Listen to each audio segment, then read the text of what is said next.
All right, we're on the record. The record will show the presence of the defendant and all counsel.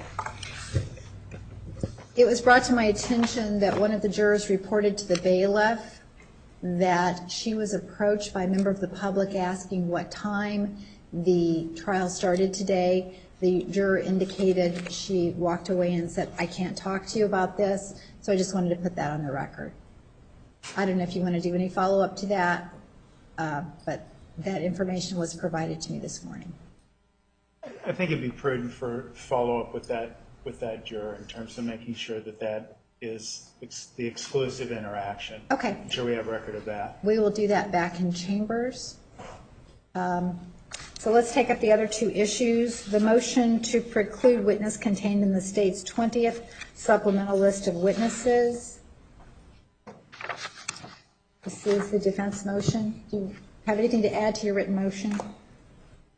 Well, Your Honor, we haven't had the opportunity to interview him yet either, so I think that goes into the discovery issues. I think there's probably some other concerns in terms of we've been functioning under the idea that these witnesses would be providing rebuttal testimony, given that Mr. Abduhadi, if I'm saying that correctly, is not an expert. It would seem hard to conceive at this point, not having interviewed him, what quote-unquote rebuttal testimony he would be providing. But the other issue at this point is he was, as it relates to discovery, he was disclosed on Friday as a witness. Earlier, we had been advised, and forgive me, I'm not going to, might have been yesterday, or last week, we were advised that Miss Reed and another witness would be called, yeah, the bishop would be called today. And then yesterday, for the first time, we were advised that it would be this witness, Mr. Abduhadi. For the court's further information in terms of discovery and even preparedness to conduct an interview with this individual has chosen to go on various television programs and interview and talk about his interactions, shall we say, with Ms. Arias. Many of those, I think, would not be relevant, and again, I think that's precluding some subject matter as opposed to precluding the witness issue. But we haven't even had the opportunity, given the late notice and the late hour yesterday. As a matter of fact, we were noticed this about 7 o'clock last night, or shortly before our departure, that he would be called tomorrow. So I believe that we should be able to have the opportunity to interview him, not only that, but to collect and review all the statements he has made during these various interviews that expose what we would contend is pretty clear bias. So we would ask that he be precluded, in the alternative that he not be permitted to testify today until we've had a chance to properly prepare for his testimony. Mr. Martinez. I think it's important to consider why it is that he is being called to testify.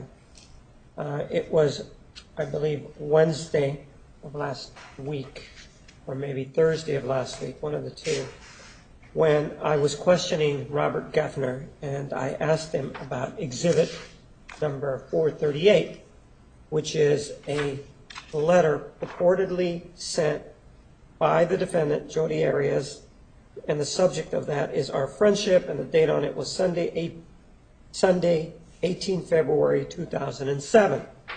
And this letter starts out, "Hi, Abe." And the defendant claimed that she sent that letter. I attempted to ask Mr. Geffner about the missing line, the line that indicated who it was to. And at that time, Ms. Willmott indicated, well, these kinds of things, you can just remove that line, but it doesn't mean that the letter didn't go out. After that exchange, I spoke with Mr.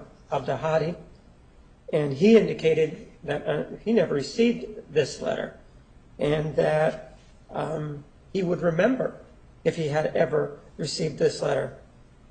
I know that yesterday, in the questioning of this expert that was on the stand,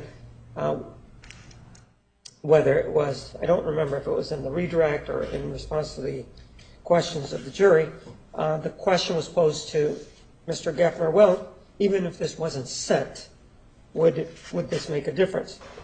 So now there is what appears to be a changing, if you will, of whether or not this was actually sent. It's important for the jury to know whether or not this letter was sent, because it was used by Mr. Geffner in his opinion. And according to him, this shows to what extent the defendant had been affected by the cycle of violence that they claim was inflicted upon her by Mr. Alexander. It is our contention that this is relevant. It does go to the credibility of the defendant. She has testified previously in this case, and it is my understanding, well, I'll leave what my understanding is, but so it makes it relevant as to the credibility. Additionally, one of the other things that was raised was that Mr. Alexander was manipulative, and this is one of the indications of how manipulative he was. If the letter was never sent, then it appears that the defendant was perhaps the one that was manipulating individuals in this case. So it didn't become relevant until either Wednesday or Thursday of last week, as soon as I could speak with him to find out whether or not he remembered receiving this letter. Immediately after that is when I filed a notice, which was on Friday. So it is appropriate to allow him to testify. He is here today. He is from California, and we flew him in. He is available for an interview before he testifies. Is that the extent of his testimony? It'll be whether or not he received this letter. It talks about a hug, and so he will talk about what their interaction was, that it was more than a hug or a kiss. And he will also indicate that this hug that is mentioned in this letter was around December of 2006, and that there was a conversation about that hug between him and the defendant roughly December of 2007. That would be the substance of his testimony. Was this witness previously disclosed by the state? No, it was not. All right, so he's never been on a witness list prior to the 20th No. supplemental? No. All right, and he was not on the defense list either, is that correct? That is correct. Your Honor, the issue, I think there's a couple things that need clarification. There's never any testimony proffered by Dr. Geffner or Dr. Fonseca regarding the fact that this letter actually was sent. Dr. Geffner talked about the fact that what was significant is that Jodi needed to prove it to Mr. Alexander to soothe his jealous ways, that she sent this letter to him, and that was what was important to him in terms of forming his opinion. I think the other thing that when the court asked the state, is this the sole subject matter of his testimony? And the answer was no, in essence was no, because he wants to talk about this interaction between him and Miss Arias.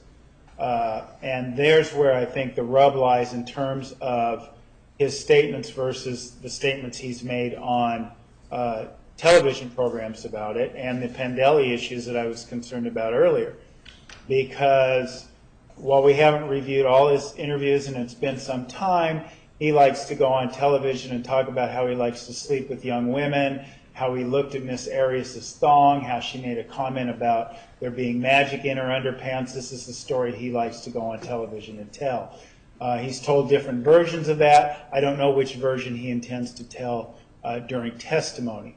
So, point of fact being, it illustrates exactly the point that it's more than just this email.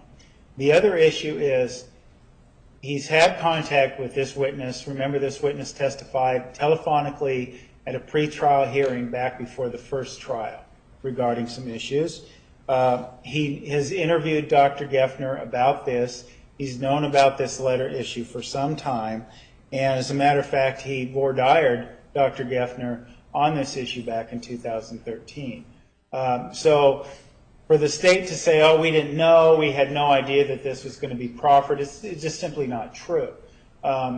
We cannot continue, Your Honor, to have this lying in the weeds and bringing up these witnesses without Ms. Arias having a chance to prepare. So I think there's a couple issues there. The testimony goes beyond that. I think Mr. Al-Buhadi and, speaking also, I might add, speaking to this whole interaction, this interaction he's had with this hug and how it went further and everything else. I suspect this will deal with the story of him pulling her pants up and looking at her underwear and things like that. I don't see how that's relevant, number one. I don't see how that is not the sort of character assassination that Pandeli prohibits the state from doing, because we still have to comport with due process here. We can't have anyone come in and say, well, and I'll use the polite words, I think she was promiscuous, or, that sort of thing. I was going on a date with her and she was flirtatious or promiscuous or whatever. Whatever the story is going to be that we've heard from him, at least on a few occasions, is completely impermissible. So the subject matter itself is not rebuttal. It's not permissible under due process. And there is obviously the notice requirement that we just discussed. The state has known about this witness for over a year and chose to lie in the weeds and wait until Friday to disclose the witness. All right. I am going to deny the motion to preclude the witness. I find that the witness does have relevant testimony to provide on the issues described by the state this morning. I am going to limit his testimony to information related to Exhibit 438 and foundational information with regard to his relationship to the defendant. I will give the defense an opportunity to interview the witness prior to his testimony. We'll do that shortly after we address the issues with the juror we just discussed. Now, with regard to... Could I, before you go on, I'm sorry, Your Honor, but the court's order was a little vague, and I think it opens the door for the state to get into issues, because as issues that maybe the court is not intending under Pandeli to allow the state to get into. You talked about 438 and foundational issues. 438 talks about this hug and this interaction that they had. That is, and the state has talked about exploring that further, talking about Miss Arias' underwear and comments she might have made about her underwear that he believes she made about her underwear. I don't think that is in any way, shape or form appropriate for a witness to come in here and say he believed Miss Arias was promiscuous based on, and that is contained in the email and that is discussed in the email.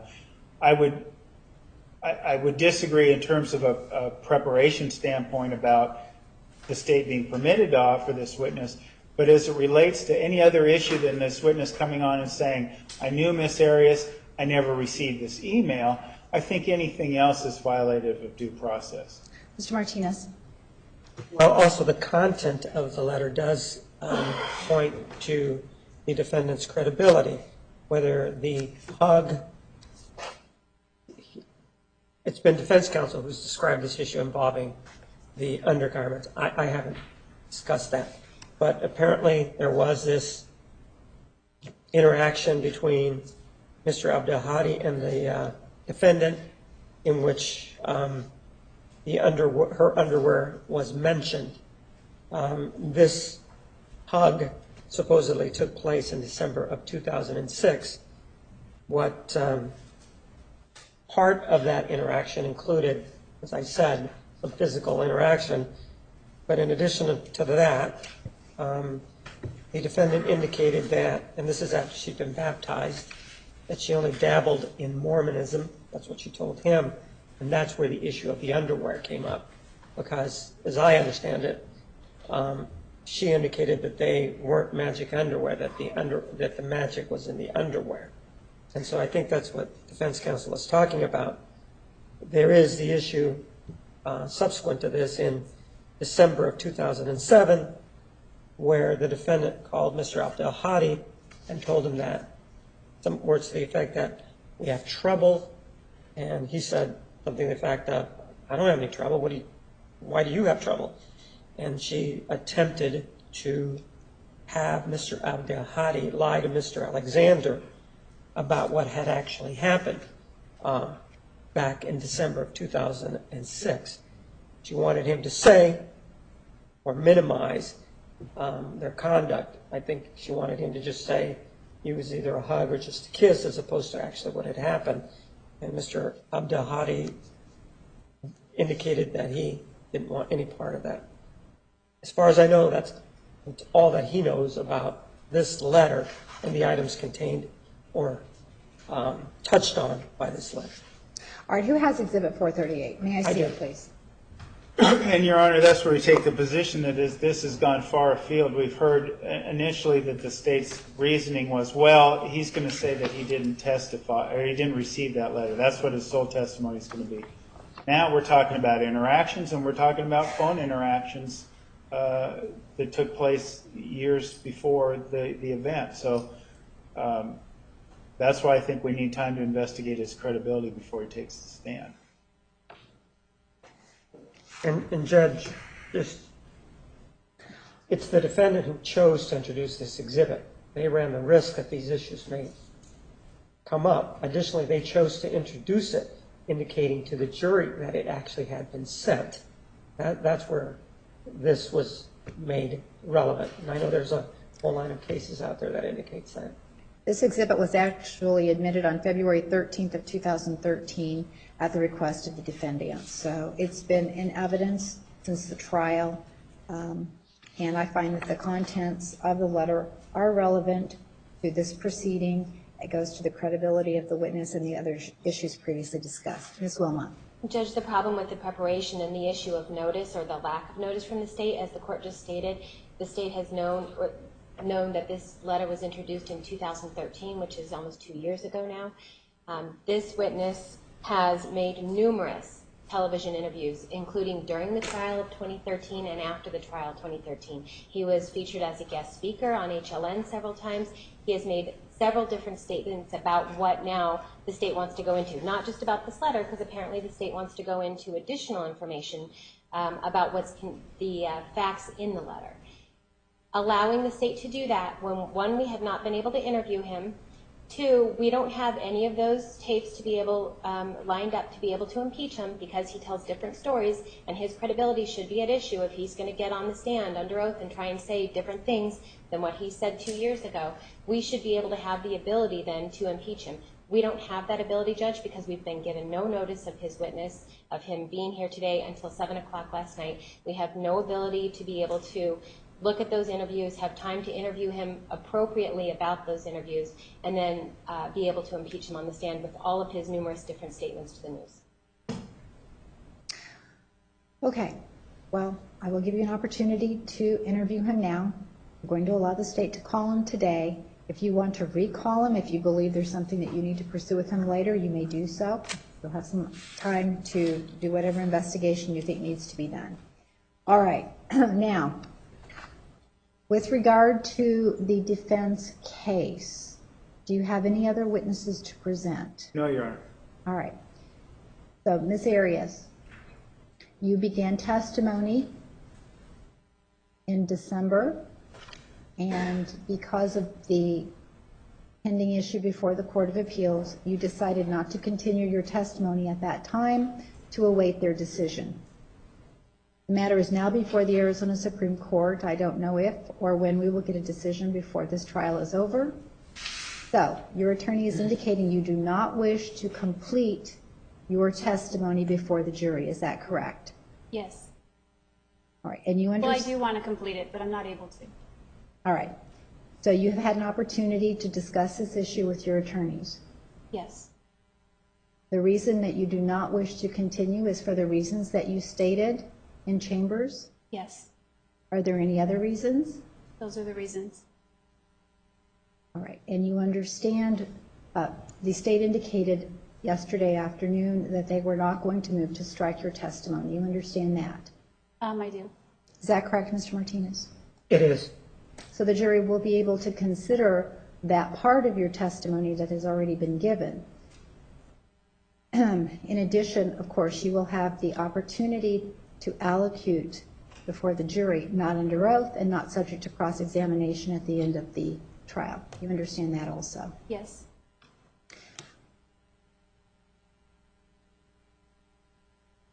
Mr. Nurmi, how do you wish to convey to the jury that your client does not wish to take the stand and complete her testimony?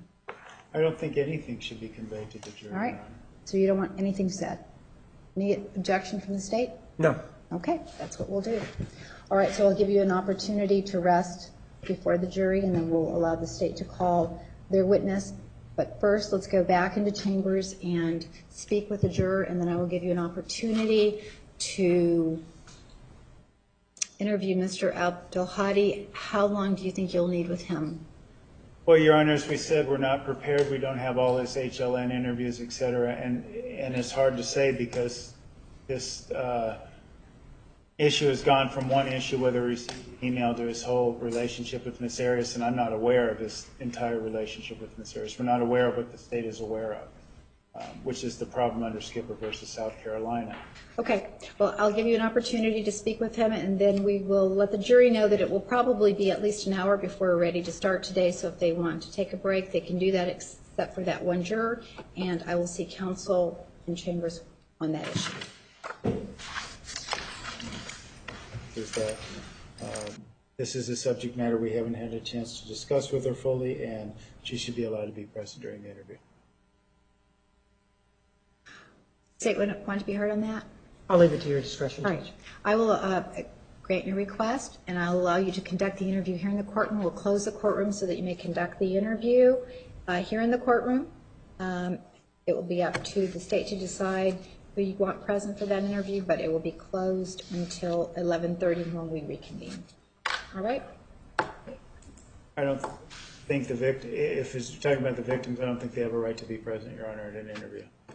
Well, I do believe that under the Victims' Bill of Rights, they have a right to be present at any proceeding that the defendant is present. That's correct. That is what the statute says. I wouldn't call this a proceeding one, and I would say, obviously, now we're not following the discovery rules, but we're looking at following these rules, so I'm a little confused. But we have had late disclosure, and this is an ordinary circumstance, and it's not a proceeding. Well, one thing we could do is allow the victims to listen to the interview in the victim room, but we would have to make sure that only the victim family members are present in the jury room for the interview. That way, they will not be in the room when the interview is conducted, but they will be able to hear what is said. I believe that's fine. Okay. All right. So, Mr. Martinez, obviously, we have to rely on you to make sure that only the victims are in that room. All right. All right. We would continue to object to that. All right. Your objection's noted. Overruled. All right. I will be in my office if you need me for any reason.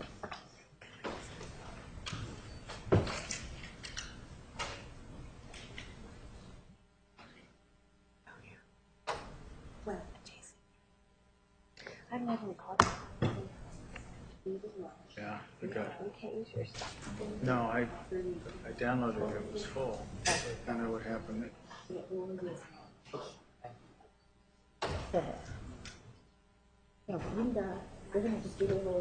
And I do want to make additional record regarding our. Hold on, let me just start the record. We're on the record. The record will show the presence of the defendant and counsel. The jury is not present. Mr. Nurmi. Regarding our motion to preclude. As a matter of fact, actually, I see the witness and another potential witness, I guess, are here. I'd like to make the argument outside their presence. Yes, if you could ask the witnesses to go into the back room, please.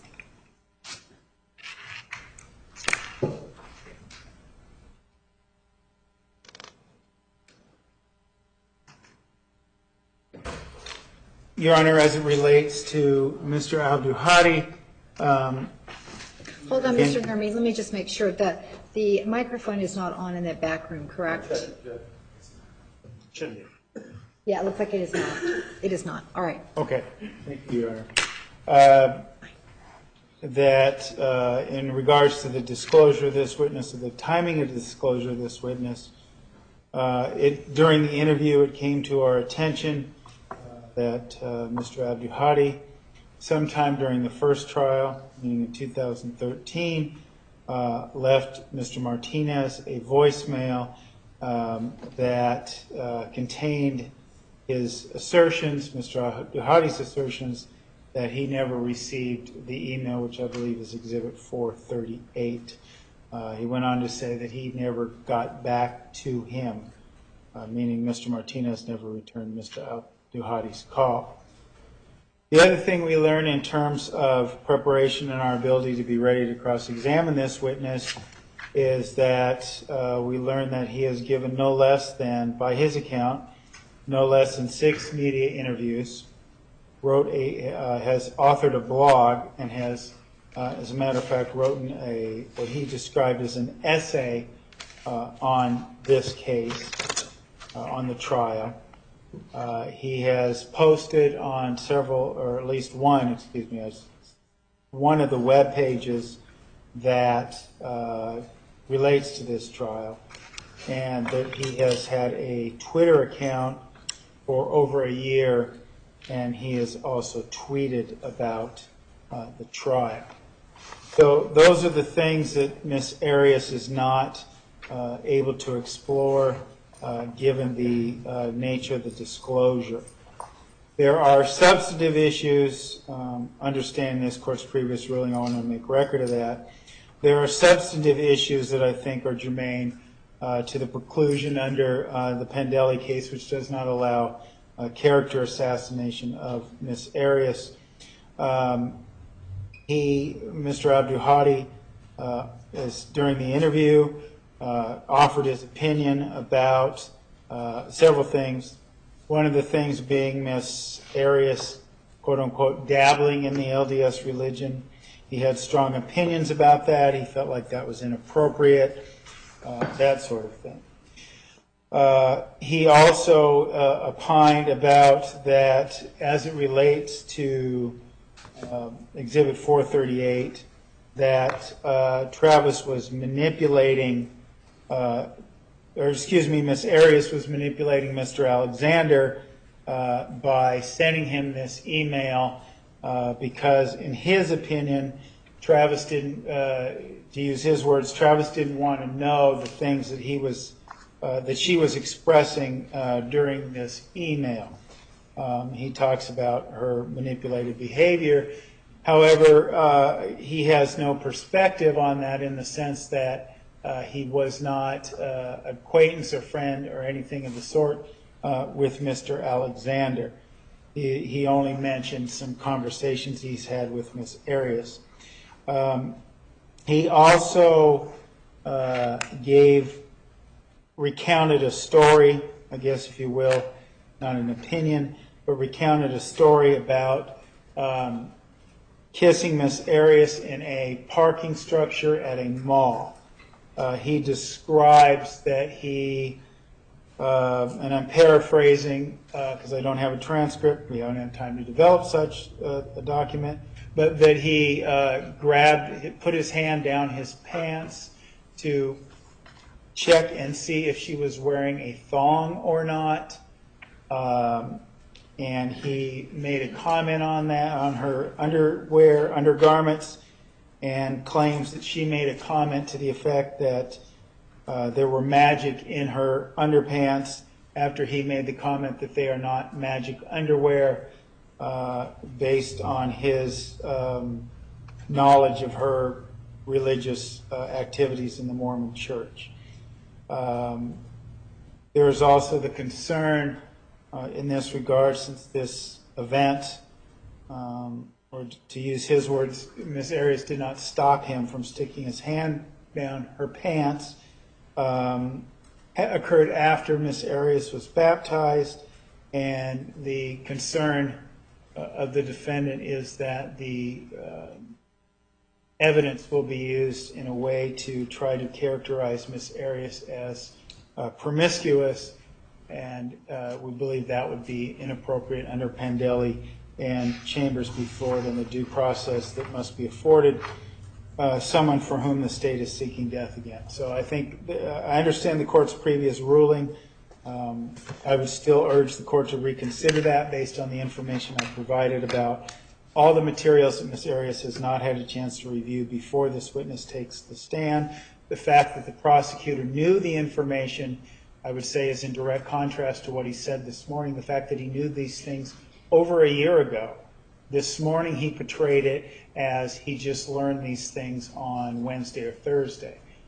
So we have an issue there, obviously, of not being forthcoming in terms of when he knew this and when he would disclose this to Ms. Arias. But we also have numerous interviews and things of that nature that we can't explore whether he said anything inconsistent in the interviews as opposed to what he said on his various television appearances. So I believe the court should reconsider allowing him to testify, but at the very least, his opinions on things that he has no knowledge of or just a general degradation of Ms. Arias is not legally permissible testimony. Mr. Martinez. There are two aspects, although it was sort of intermingled, but there are two aspects to defendant's request. One is procedural and one is substantive. In terms of the procedure, as to the notice of this individual, I would just note that the court is familiar with the trial and knew when the issue was raised involving the line indicating whether or not this item was actually sent, and that was last week. This witness was asked, when were you contacted about exhibit number 438? And he said, I received a telephone call from the prosecutor on Friday who read the email to me, and I told him that I had never received it. And at that point, he was asked whether or not that's when the decision was made to list him as a witness, and he said that that was at that point discussed by asking him whether or not he would be available to testify, and he said that he would be. The other thing involves the substantive aspect of this.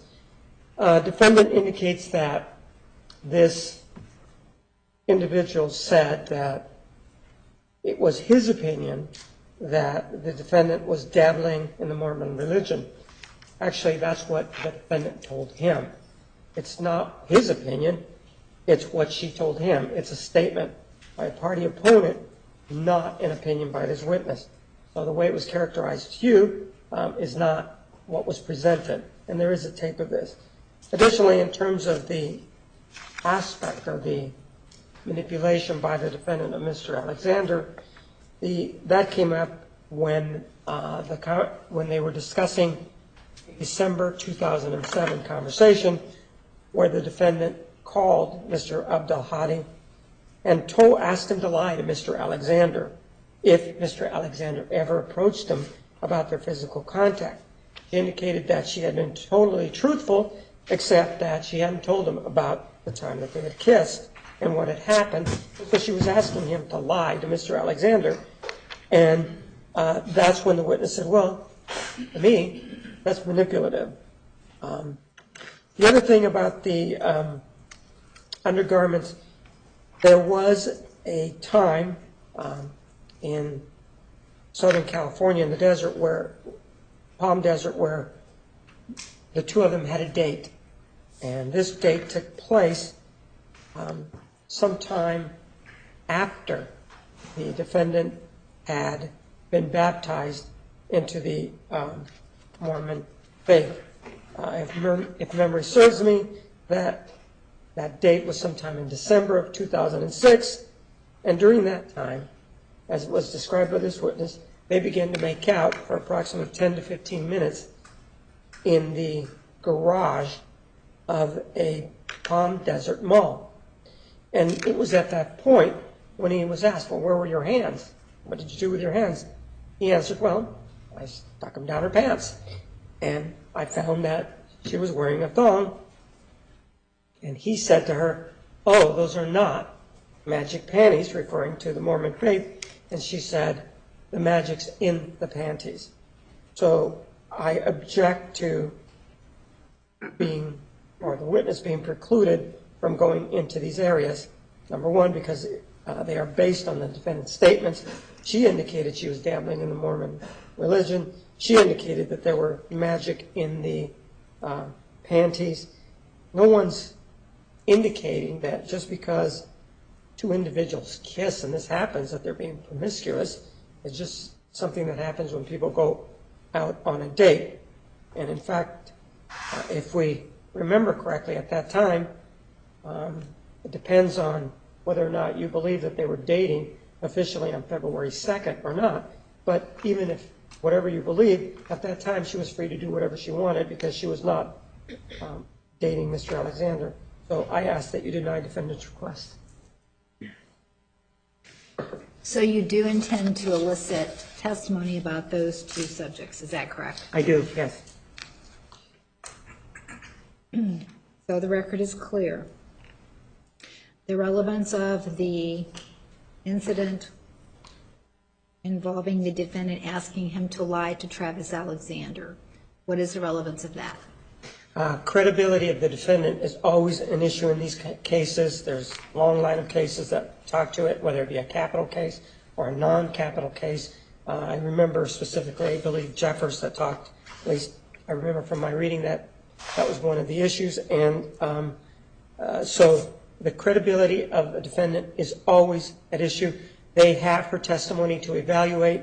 It's actually much more important in this case that they be allowed to evaluate her testimony since the state did not get a chance to cross-examine, and I understand that it is my choice to not make the motion to strike her testimony, but they are going to be able to consider what she said to them without the aid of cross-examination, and so they are going to, by necessity, have to weigh the credibility of the defendant, and so therefore I believe that aspect of the inquiry should be allowed. And the relevance of the Palm Desert, California date. The Palm Desert? California date incident. Oh, the date? That shows the relationship between the two and puts in context this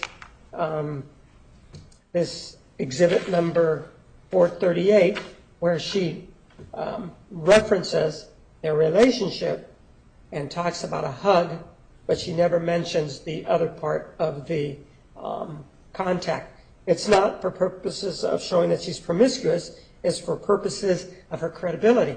Now, because we had Mr. Geffner testifying about how he believed her about the domestic violence, so then the defendant's credibility is at issue.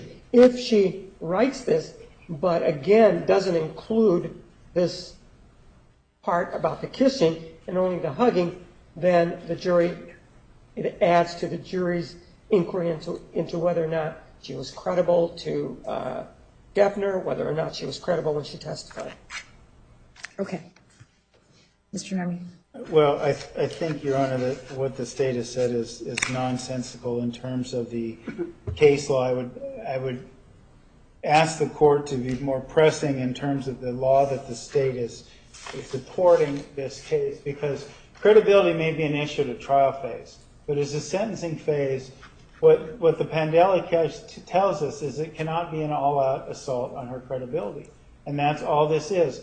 The rules of evidence don't change, or the state doesn't get extra slack for Ms. Arias exercising her Fifth Amendment rights. The state should know that. But the legal reality here is, apart from the preparation, looking at the substance, there was a baptism in 2006 in November that predated this. So there is this insinuation of promiscuity and whether there's magic in her underpants or not. The other issue is, it's not about her saying she was dabbling, it's about his opinion. He pontificated on some very strong opinions about people who dabbled, how he's got this religious education, and he has negative feelings towards people dabbling in the Mormon faith.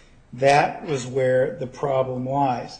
This idea as well, he's misattributing the manipulation in the sense that what Mr. Abduhadi told us during the interview was that he believed the email, the context of Exhibit 438, were manipulative of Jodi Arias to Travis Alexander because Travis didn't need to know those.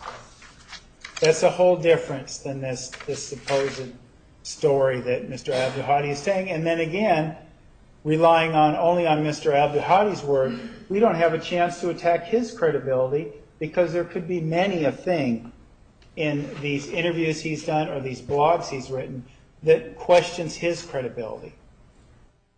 All right. Obviously, you will need to object at the appropriate time so the court can rule. I have an understanding of the nature of the testimony this witness will provide. I stated earlier that if the defense wants to recall him after obtaining whatever information they want to obtain after today's hearing, you may recall him. With regard to the information provided so far, the defendant has moved to preclude some of the testimony. The only testimony that I believe should be precluded is the specific statements made by the defendant when Mr. Abdulhadi put his hand down her pants. I don't see how that's relevant to anything. Obviously, kissing in the parking structure goes to the nature of their relationship and helps explain the statement in Exhibit 438. But the rest of it, in this court's opinion, it is more prejudicial and probative of any issue for this jury, so I'm going to exclude that testimony. All right, so let's move forward. The other issue we have, Your Honor, is contrary to what we were told yesterday. We were told last night about 7 p.m. we were told that the witnesses for today would be Mr. Abdulhadi and Ms. Reed. I see that Detective Smith was present in the courtroom today. We discussed how he hadn't completed a report. We hadn't had a chance to interview him about his further findings. And based on his attire, I'm assuming he's here today to testify. We have not heard that or had the opportunity to interview him or consult with our experts. Given the technical nature of his testimony, we would be requesting that before any cross-examination goes forward. And I understand that. One of the things that I indicated to you yesterday was that I would be calling Deanna Reed, and then I would also be calling Abe Abdulhadi. One of the other things that I indicated was that I had a telephone call out to this detective, and I wanted to make sure that I didn't run out of witnesses, and he is here just for that purpose. However, it looks like we're not going to get to him. I'm not saying that we have to call him, but he's just here. One of the things I would like to accomplish is or get some instruction or guidance from the court as to when, because he is my next, the next witness that is going to testify is Vernon Parker, because he's coming in tonight to testify tomorrow. But after that, I would like to call Mr. Smith to testify. So I would like some guidance. Perhaps we can start at 1:30 and have the morning dedicated to his interview, exactly how we are to proceed so that I can let him know and we don't have to worry about schedules after we leave the court. Well, Mr. Martinez, are you prepared to do direct examination of Detective Smith today? I am, although I don't expect we will get to it. Okay, well, let's move forward, and we can talk about it later in the afternoon, depending on how much we accomplish with Mr. Abdulhadi. Your Honor, to be clear, we would object to that. We would object to him even taking the stand on direct without having a chance to do the full interview. Not only that, I don't know if he's generated reports or not. I haven't had a chance to discuss with him what his findings were since when we first interviewed him, he hadn't generated a report or hadn't done a comparison or anything of that nature. Well, Mr. Nurmi, what I heard you say is that you would object to any being required to do any cross-examination, but I didn't hear you say that you were objecting to him being called in the first instance. No, I would object to him being called in the first instance if I wasn't clear. I think due process affords Ms. Arias the opportunity to interview these witnesses, consult with her experts before any testimony begins. And we have this issue with Dr. DeMarte, and we have this issue now with Mr. Smith. Okay. And with regard to Ms. Reed, what's the plan with regard to Ms. Reed's testimony? With Ms. Reed, she's next after Mr. Abdulhadi. All right, but you don't expect her to take the entire day? Well, I don't know how long Mr. Abdulhadi is going to take, maybe an hour and a half, maybe to the break. And then I believe that she'll take maybe an hour. So Okay. that might fill out the day. So should I let him go or should I let him stay? I guess Well, what I was thinking is that perhaps you could conduct the interview with Detective Smith at the conclusion of today's all right, proceedings. I'll make sure that he stays. I'll go out and let him know. Your Honor, to be clear, we are not prepared to interview him. His presence here today, I do not have any of the reports. I don't have any of his reports. Like I say, we talked about this last night. I don't have any reports for him at all. Okay. So, are you both available, or all three of you available to conduct this interview tomorrow morning at 8 o'clock? I am. Ms. Willmott says she's not available at 8.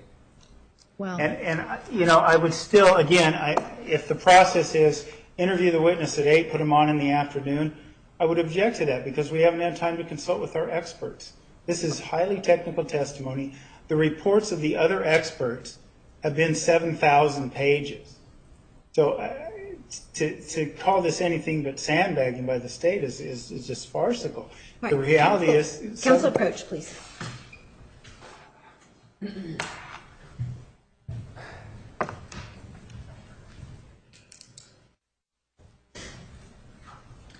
We are at recess for 5 minutes.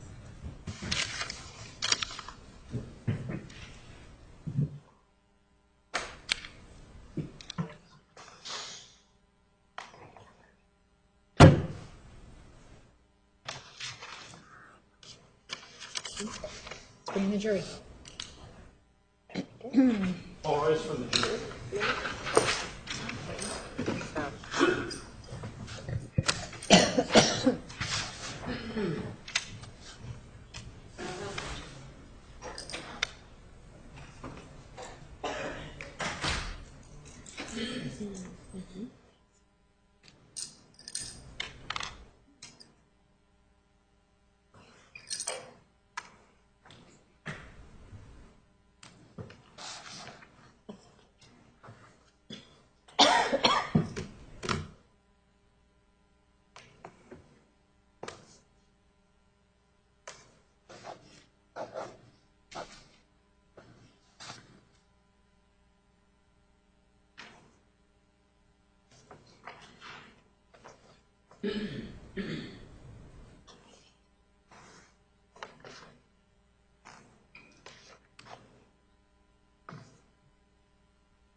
Please be seated. The record will show the presence of the jury, the defendant, and counsel.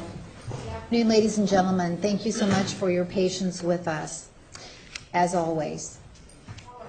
Mr. Nurmi, the defense may call the next witness. At this time, Your Honor, the defense rests.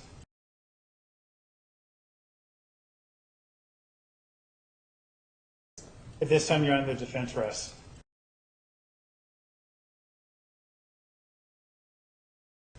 Mr. Martinez. The state calls Abe Abdelhadi. Or please come forward right up here to be sworn.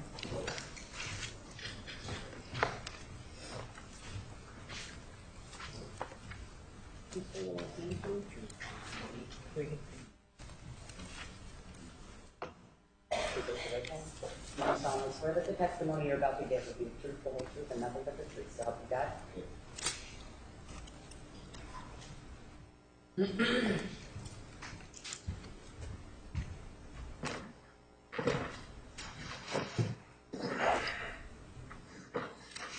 I have your name, sir? Abe Abdelhadi. And what city and state do you live? I live in San Gabriel, California, in the Pasadena area. And what do you do for a living? I work with Legal Shield. You're speaking a little quickly. You work with who? With Legal Shield. Okay. You may want to pull the microphone. And Legal Shield, did it have a name before it was Legal Shield? Prepaid Legal Services. And how long have you been with EPL or Legal Shield? How long? 12 and a half years. And what year did you start with EPL? I started in June of 2002. And currently, what do you do with this organization? I sell legal plans, specifically in the employee benefit arena. And specifically, you say you sell legal plans. What is that? I know that what to sell something means, but what do you do specifically? It's a service that we market to different customers. I specifically go into companies and attach this to their employee benefits package. I'm going to show you an exhibit number 438, and see in there it says, I aid. You see that? Yes. You're the aid that this talks about in this exhibit 438, correct? Yes. When did you meet? Objection, knowledge. Overruled. When did you meet? Well, did you ever meet somebody by the name of Jodi Arias? Yes. Is she in the courtroom today? Yes. Tell me where she is seated and what she is wearing. She is sitting in the corner right there. She's wearing a white blouse with glasses. Your Honor, may the record reflect the identification of the defendant? Yes. When did you first meet the defendant? Late August of 2006. And where did you meet her? We met at a company training. We call it a Super Saturday. It's a 1 Saturday a month training. And the Super Saturday event, what city and state was it taking place? Anaheim, California. And was it a certain place, or what was it? At a theater called The Grove. The Grove? The Grove. Like the plant. Yes. And what time did this, do they usually start, or did they start on that day?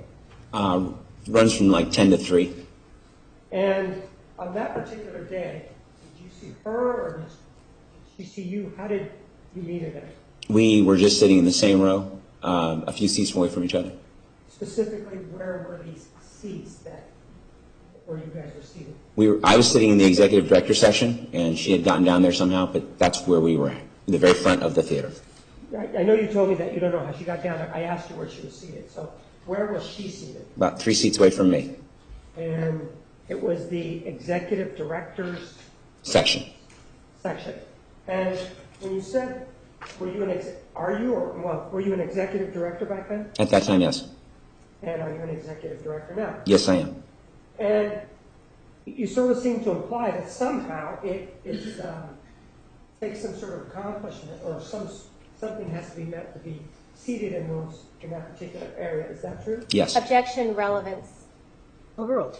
What is required for you, for example, to be seated in the executive section? Objection, relevance. Approach, please.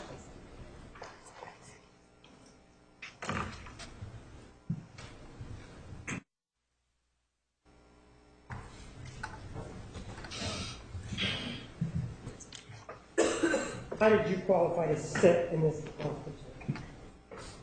How did you qualify to sit in this executive seat? Sales quotas. What is it? Sales quotas. And how far away was she seated from you? 3 seats over. 2, 3 seats over. And so, did the two of you sit throughout this whole meeting, or how is it that you ended up meeting her? We sat in the same area the whole time and just struck up a conversation, started talking. And when did there come a time then that you knew her name? Explain to me how it was that you came to know her. After a few exchanges, my name's Abe, and stuck my hand out and shook her hand, and she said, "My name's Jodi." Kept chatting. When was this? Probably, I don't know, half hour into the training.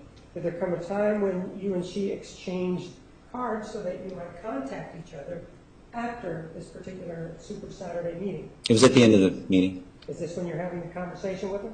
Yes. And after that, did you get in contact with her or not? Yes, I did. And did you call her, or did she call you, or both? I initially called. Pardon? I initially called her. And what was your reason for calling her? Was it business or was it social? It was social. And when you say social, what does that mean to you? Means I'm under the impression that she was single. I was single. I was trying to get to know her. In other words, you were interested in her. I'm not asking you what you thought, what her marital status is. I'm asking you whether or not you were interested. Yes, absolutely. And so you contacted her, and did you ask her out on a date the first time you called her, or what happened? No, just had a conversation. And when was the next time that you broached or opened the subject of you dating her? It was a few conversations down the road. We got a lunch when I was going to be in Palm Desert to present for a business event, and she lived in that area. when were you going to be in Palm Desert as it relates to the Super Saturday at the Grove? Well, I wasn't going to be in Palm Desert until probably late November. We had talked about getting together a couple of times, but she lives far away, so we finally thought, well, let's take advantage of my being in Palm Desert. Okay, and when was that? What was a month and a year? It was November of 2006. I want to say right before Thanksgiving. And the Grove meeting, when was that? That was end of August, beginning of September. That was in the fall, before our convention. Of what year? 2006 again. And so you indicated that you were going to be in Palm Desert before Thanksgiving of 2006. Yes. And what was the purpose of you being in Palm Desert before Thanksgiving of 2006? I was asked to give a business presentation for prepaid legal services. Was it a Super Saturday event also or not? No, it was not. It was what we call a briefing. It's an evening event for about an hour. So did you meet her for lunch? That afternoon. And when you say that afternoon, so the briefing's in the evening, and then you met her before. Yeah, about 2 o'clock. And do you remember where you went to lunch? No, I do not remember where we went to lunch. It was either it was a Mexican. It was one of the, it was like in a mall type of a place. As a result of that particular meeting in November of 2006, did you continue your romantic interest in the defendant? Yes. After this briefing, did you and she talk, or did you just go about your way? What happened after that? Chatted a few more times after. But did you chat specifically after this briefing? Yes. And were there any plans that were made to get together, or how did you guys leave it? Well, she was going to be in Pasadena to get her hair done in a couple of weeks, so we agreed to meet for dinner after she got her hair done. So, in a couple of weeks would have been December, correct? Yes, in 2006. So, did you and she actually then meet Yes. in Pasadena? Did you and she meet in Pasadena? Yes. Do you remember when, as it relates to December of 2006, when you might have met her? It ended up being a little bit after Christmas time. Of 2006? Yes. And did you guys go out to dinner? Yes. Where did you go to dinner? Went to a restaurant called Mi Piaci in Pasadena. And did you actually have any connection to that restaurant before going there? In other words, Yes, I did. I worked there in the 90s when I was in graduate school. and being in graduate school sort of implies that you have an undergraduate degree, do you? Yes, I do. And what's your undergraduate degree in? Objection, relevance. Overruled. It's in business. I went to Cal Poly Pomona. So you meet her there, and about what time do you and she start having dinner? About 7 o'clock. And during the dinner, is there still sort of this mutual interest, assumed by you, that goes on through the meal? Yes. And do you drink during that meal? Yes. How many drinks did you have? I had a couple of Maker's Marks. Excuse me? Maker Mark bourbon on the rocks. It's a whiskey. So did you have one or two? I had 2. Okay. And did she drink? No, she did not. And she told you that she didn't drink or not? Yes, when I asked her if she wanted to drink, yes. During, Judge, may we approach? Yes.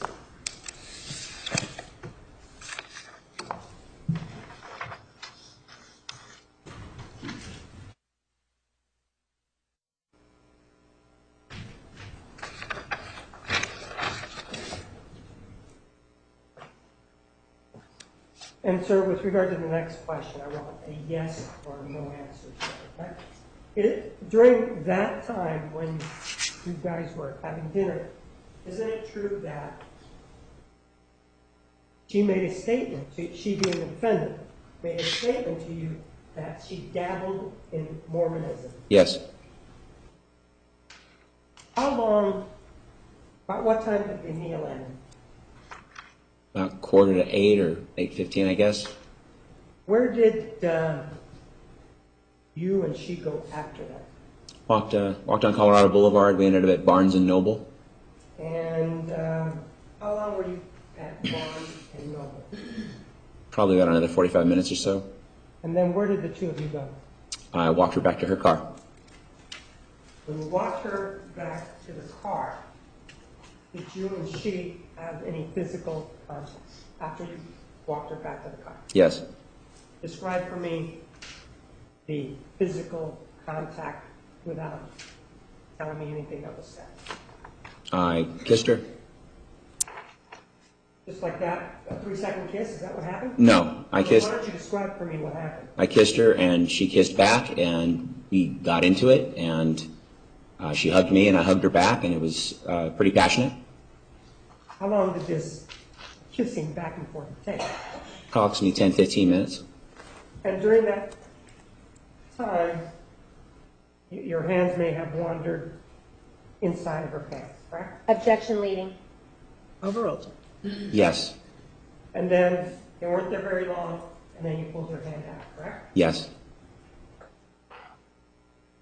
After this kissing and that took place, what happened then? Did she leave after that? Yes. And you went your separate way. Yes. Was there an agreement to get back together or not? I just said, I had a great time. I'll call you later. And did you end up calling her later? Yes. When did you call her later? Called her the next day, left a voicemail. And did she call you back? Yes. Like 1 or 2 days later. When she called you back, what did you and she talk about? She told me she had a good time and that she was getting back together with her ex and that we probably shouldn't be seeing each other. And she told you that she was getting back with her ex. Yes. Did you know at that time about the person that she was living with in Palm Desert? That is all I knew about, yes. At that time, did you know about a guy named Travis Alexander? No, I did not. So she told you she was getting back with her ex and that you guys were not to see each other, correct? Yes. Did you then continue to have conversations with her? On the phone, yes. And was there ever emails that went back and forth between the two of you? And if so, can you give us an estimate? Not very many, maybe 4 or 5. Total in this whole time? Yes. And so you continued this sort of quasi relationship. Was it always business related at that point? It was initially. And then what happened as you... A couple of months into the conversations, it would ostensibly begin with business, and then it would start getting into Mr. Alexander. And about when was that? I want to say February or March of 2007. That's when she started to talk to you about Mr. Alexander, correct? Yes. And was she asking you advice as to Mr. Alexander? Yes. Sir, and what would she say to you about Mr. Alexander? She would say he was not committing, that she didn't understand where he was coming from, and he was doing all these things to... And what would you tell her? I would say, well, maybe he's not as interested in you as you are in him. Maybe, you should... Objection relevance as to what he said. Sustained. So you did talk to her? Yes. And you gave her advice based on what she was telling you? Yes. So these type of conversations where she's complaining about the relationship, how long did that persist? How many? Throughout most of 2007. All of 2007, is that? Yes. And during all those times, was your advice the same to her? Yes. At any time during that whole 2007, did she ever indicate to you that they were officially dating or anything like that? She indicated that to me when she made that phone call after our date. And that was, she said she was getting back with her boyfriend or something? Or what was it? She told me who it was after I had assumed it was the guy from Palm Desert. Then she told me it was Mr. Alexander. But she did say she was getting back with him, right? Yes. And this was when? About what month? This would be December of 2000, or a little bit after 2006, getting into January 2007. And that's when she told you that she was getting back with her boyfriend? Yes. Did you then have a conversation with her toward the end of 2007? Yes. And was this a conversation that resulted, for lack of a better term, in an unpleasant exchange between you and her. Yes.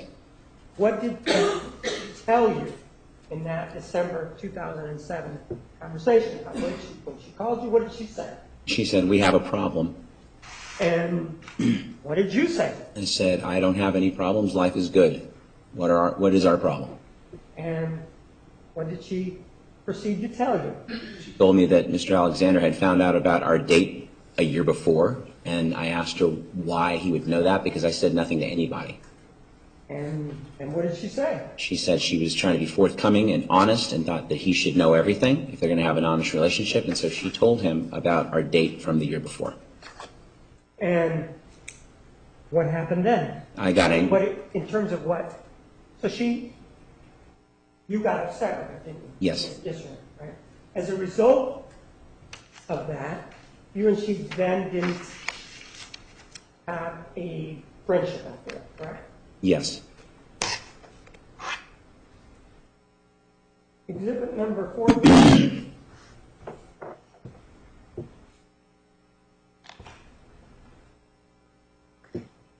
You see the date on it is February 18th, 2007. Yes. Did she ever send you that? No. Objection as to the wording ever sent. Overruled. Objection, Judge, as to his Approach. knowledge. Approach.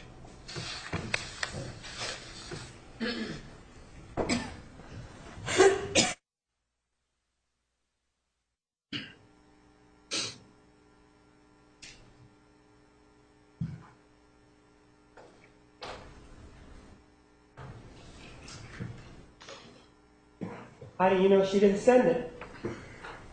I didn't get it. And how is it that you know that you didn't get it? How can you sit here and say, hey, I didn't get it? Because it was not in my inbox. I did not get it. If you had received this letter, would you have remembered it? I believe that I would. It's a very long letter. And would it be a situation where if she sent you an email that you would delete it before you would read it? No. If those 3 or 4 others that she sent you, did you read those? Yes. And whether or not you deleted them, you actually read those, right? Yes. And in terms of, for example, all of what's written here, ever seen anything like this come through your computers for you to read? No. It does, in this letter, talk about do this right here about the hug, visiting the dream you had, to the hug we exchanged at the last APT in Anaheim. First of all, what does APT stand for? And all products, and advanced product training. We used In to, Anaheim. Is that referring to the thing at the Grove, the meeting at the Grove? this one specifically was a once a quarter event. And did you share a hug with her at this APT in Anaheim? Yes. And did you have a chance to review this letter before you took the stand? Yes. Does it anywhere indicate this makeout session that you had in Pasadena? No, it does not. I don't have any other questions if we may approach. Yes.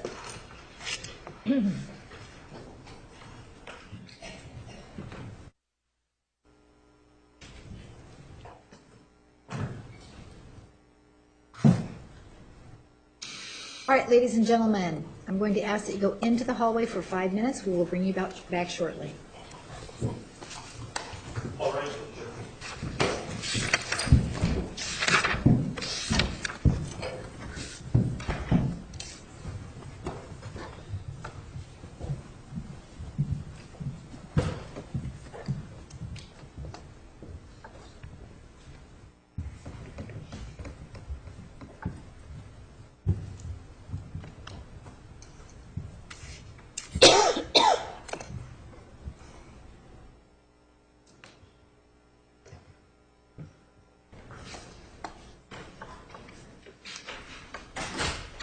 All right, the record will show the jury has left the courtroom. Mr. Abdahadi, My understanding is that Mr. Martinez explained to you some areas of concern that you should not discuss during your testimony, correct? Yes. All right. If you believe during cross-examination or redirect examination that your answer will require you to provide that information, would you look at me and indicate that you need to confer with the court, and I will send the jury out? Okay. All right. Do you understand the areas that you should not discuss? Yes. All right. Judge, just to be on the safe side, if you could just delineate them for him, please. Well, I want to make sure that I get them all, so if I miss one, counsel, you can let me know. You should not discuss anything about your opinion about the defendant's participation in the Mormon religion. You should not discuss anything about her manipulation of Travis Alexander. You should not discuss anything beyond what you've already said with regard to the incident in the parking structure. Yes.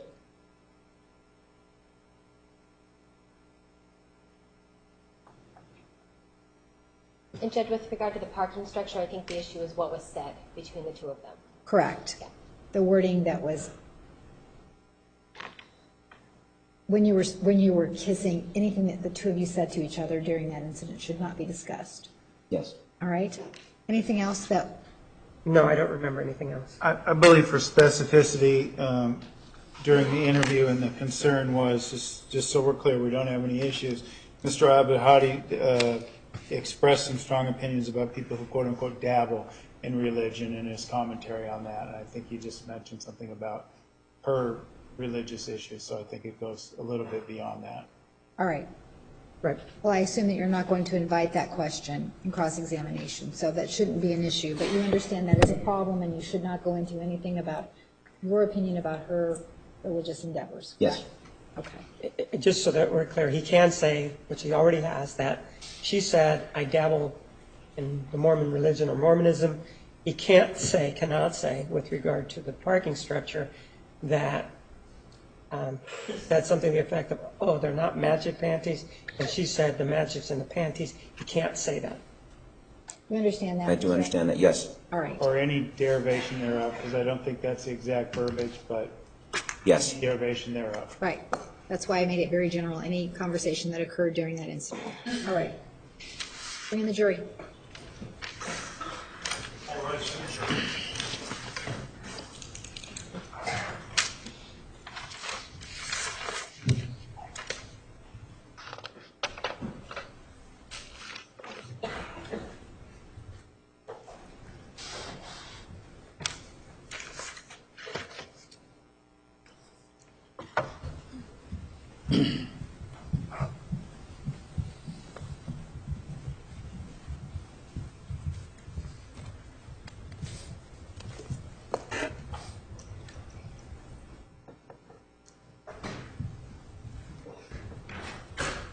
Please be seated. The record will show the presence of the jury, the defendant, and counsel.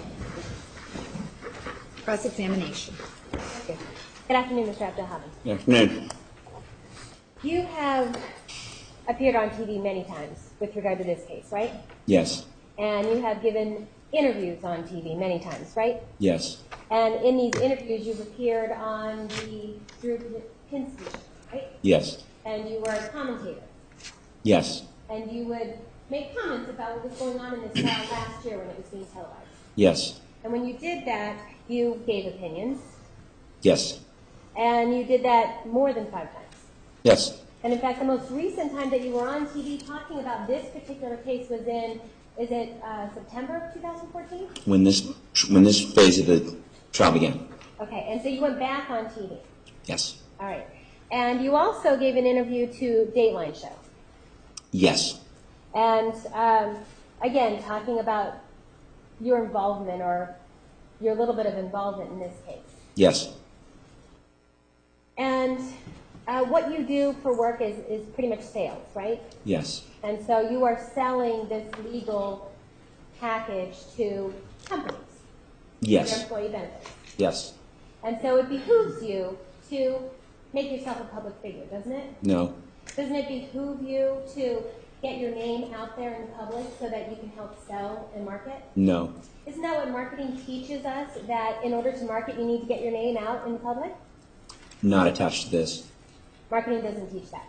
Not attached to this. I'm asking you what marketing teaches. Marketing teaches to get your name out in public, but not in a sordid manner. Certainly. So you wouldn't want to do anything sordid to attach your name to it then? No. And you were telling us when you first met Jodi, that was in August of 2006, you said? Yes. And that was at a Super Saturday? And a Super Saturday is just a one-day event, is that right? Yes. And you said that Jodi was sitting near the front? We were a few rows back from the front, yeah. A few rows back from the front. And on that particular Saturday, isn't it true that it was not a big turnout? I don't recall. And that the seats were pretty much open? No. You don't recall that? It was not that the seats were all pretty much open. So you don't recall whether or not it was a big turnout, but you recall that the seats were not open? The executive director section is not open seating. That is invited seating. If not everybody shows up, then that's why those seats were open. But the theater itself was pretty full. So if not everybody shows up, then those seats are open to whomever? No. That's not what you just said. That is exactly what I just said. And isn't it true on a Super Saturday they actually don't have executive seating? That's really just for banquets and for conventions, isn't it? No. So you were able to sit near Jodi, right, during this convention, during Yes. this Super Saturday? Is that a yes? Yes. And you testified that you were about 3 seats away from her? Yes. Isn't it true that then you scooted over so you could sit next to her Nope. after that? Nope. So you were talking from 3 seats away then? Couple 3 seats away, leaned across. Yes, I did. And because this place was so crowded on that day, then you were leaning across 3 people in the middle of you to speak to Jodi? No, that's not what I said. Well, you just told us that it was crowded seating, right? Behind the executive director section, yes, it was. So it was open seating in the executive director? That is invited seating. And, right. So in other words, it wasn't crowded in the executive director? Right. Okay. Yes. So your testimony is that nobody was sitting in between you? Yes. Okay. And so you start talking to Jodi during this time, right? Yes. You're chit-chatting with her? Yes. You thought she was cute? Yes. And you wanted to get to know her? Yes. And during this time that you're chit-chatting, you ended the day by exchanging cards, right? Yes. And so she had your phone number? Yes. physically, And you had hers? Yes. And it was the next day, wasn't it, that you called her? No. When is it that you called her? Probably the Monday or Tuesday, a few days later.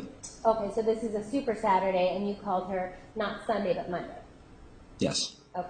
And you're the one who initiated that call, right? Yes. And when you called her, you weren't calling for business, right? No. You were calling for a romantic interest, Yes. a potential to date her, right? Yes. You wanted to get to know her Yes. because you thought she was cute. Yes. And so when you called her on Monday, you started talking on the phone that way, right? Yes. And through these conversations that you had with her, you ended up making plans to have lunch when you were in Palm Desert. Yes. And that was in November Yes. of 2006? Yes. And you said just before Thanksgiving? Yes, it was before Thanksgiving. Okay. And so you traveled to Palm Desert. That's where Jodi was living at the time, right? Yes. And so you travel to where Jodi's living, and you take her to lunch, right? I was there for a business event. Right, and you take her to lunch? Yes. Okay. And after you took her to lunch, you hung out and walked around the mall with her? Yes. And after that, then you went to your business briefing? Yes. And after that, you continued to have contact with her, right? Yes. You continued calling her? Yes. And eventually there was more plans made for you to go to dinner, right? Yes. And you invited her to dinner, didn't you? Yes. It was your suggestion. Yes. And that dinner was eventually planned when in Pasadena. Yes. And that's where you were living at the time. Yes. And Jodi was traveling there for another reason, Yes. not related to you. Yes. And so when Jodi travels to Pasadena, you invite her to Mi Piace, Yes. a dinner place, right? Yes. And this is a place that you had previously worked. Yes. And you were familiar with this restaurant.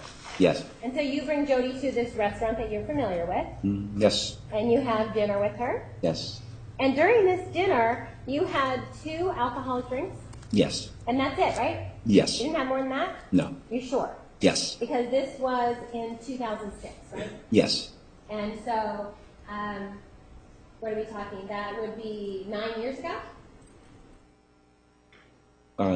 It was January now, so 8 years ago, Okay. roughly. Okay. This is in December 2006, you're asking me, so about 8 years ago. 8 years ago. So Yeah. 8 years ago, you were able to remember exactly that you only had 2 drinks. Yes, Okay. And during this dinner, you said it lasts for just about an hour or so?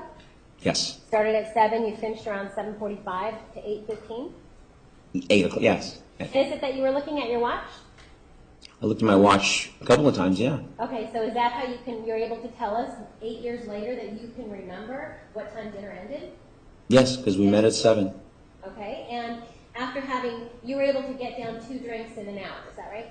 Or 45 minutes, depending on when you say it ended. Yes, And you got those drinks down in 45 minutes. And with then dinner, With dinner. You also ate, right? yes. And Jodi didn't have any alcohol, right? No, she did not. After this dinner and your drinks, you then walked to Barnes & Noble, Yes, and you hung out at Barnes & Noble for a little bit. I yes, think you said 45 minutes or so. yes. And during this time, did you spend some time in the philosophy section?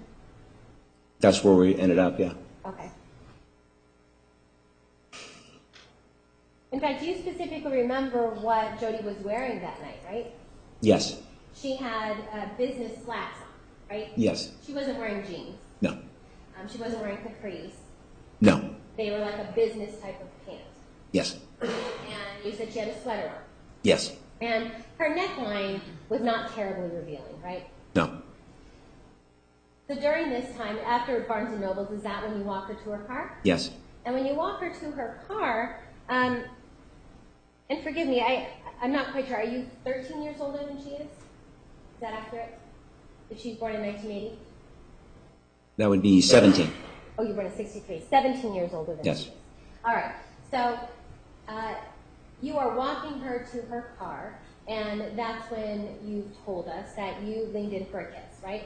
Yes, You initiated this kiss. yes. And when you initiated the kiss, she didn't stop you, right? He kissed back. Right, she kissed back. And so she was pleasing you with her kiss, right? Yes, And so when she kissed you back, you were hugging her, yes, and she was hugging you. yes, And this was pleasing to you, wasn't it? yes, And this kissing, it wasn't just a simple kiss. You guys were pretty much making out, right? yes, And as you were making out on this dinner date that you had, you take your hands and you take one of your hands and you put it in her pants, right? yes, And you reach around and put it behind in her buttons, right? yes, And you actually put your hand inside her pants, don't you? yes, at the edge of the waistline. Sorry? At the edge of the waistline. At the edge of the waistline. Yes. Well, you put it inside enough to know what Yes. she was wearing underneath, right? Yes, And she didn't stop you, did she? no, And that was pleasing to you, right? yes, After this makeout session that you have, and at this point in time, you had her leaned up against her car, right? she hugged me, I hugged her, we leaned and moved and, yes, So you had her leaned up against her car. yes, And incidentally, you remember her car being a four-door car, I believe it was. and you remember her car being a dark color. Yes. That's what you remember. Yes, After 2 drinks, right? yes, And during this time, then, this makeout session, it eventually ends, right? yes, It only lasts about, 10 to 15 minutes? yes, And after that, you wait for her to get in her car and turn it on, yes, and you watch her, then you go up to your car, right? after she leaves. After she leaves. Yes. You watch her actually drive away. Yes, Oh, okay. And when she drives away, you actually call her the very next day, don't you? yes, And you call her the very next day to say, hey, I had a good time, right? yes, But that was just a voicemail? yes. You didn't actually speak to her? No, I did not. Okay. A couple of days after that, she returns your call, doesn't she? Yes, And at that point in time, you're able to talk. yes, And when she returns your call, she gives you this information about,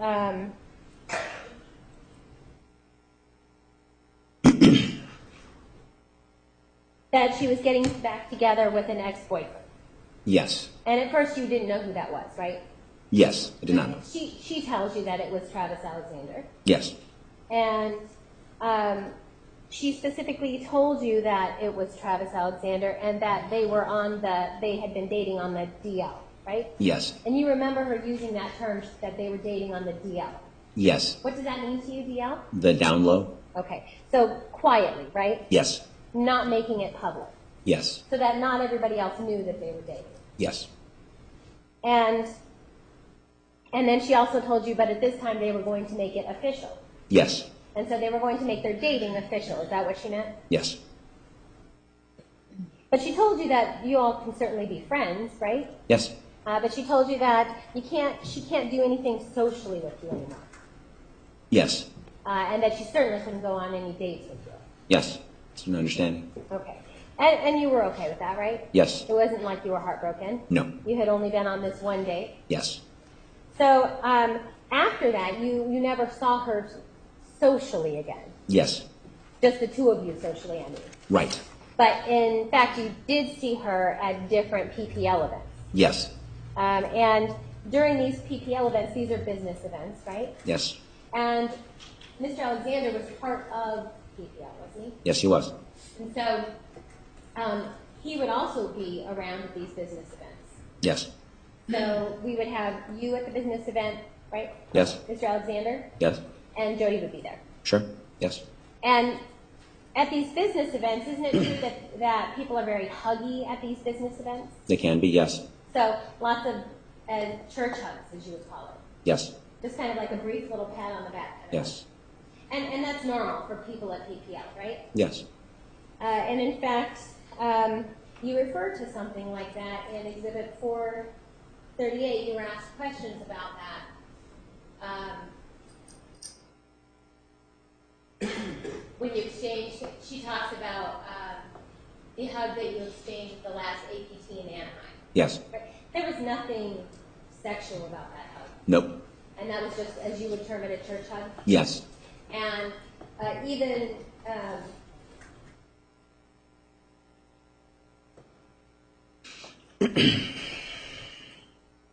even that in this email, what she's saying is even that is too much to do in front of Mr. Alexander. Isn't that right? That's what that email says. That's what this email says. So even a church hug with you, between Jodi and you, is even too much to do in front of Mr. Alexander. Yes.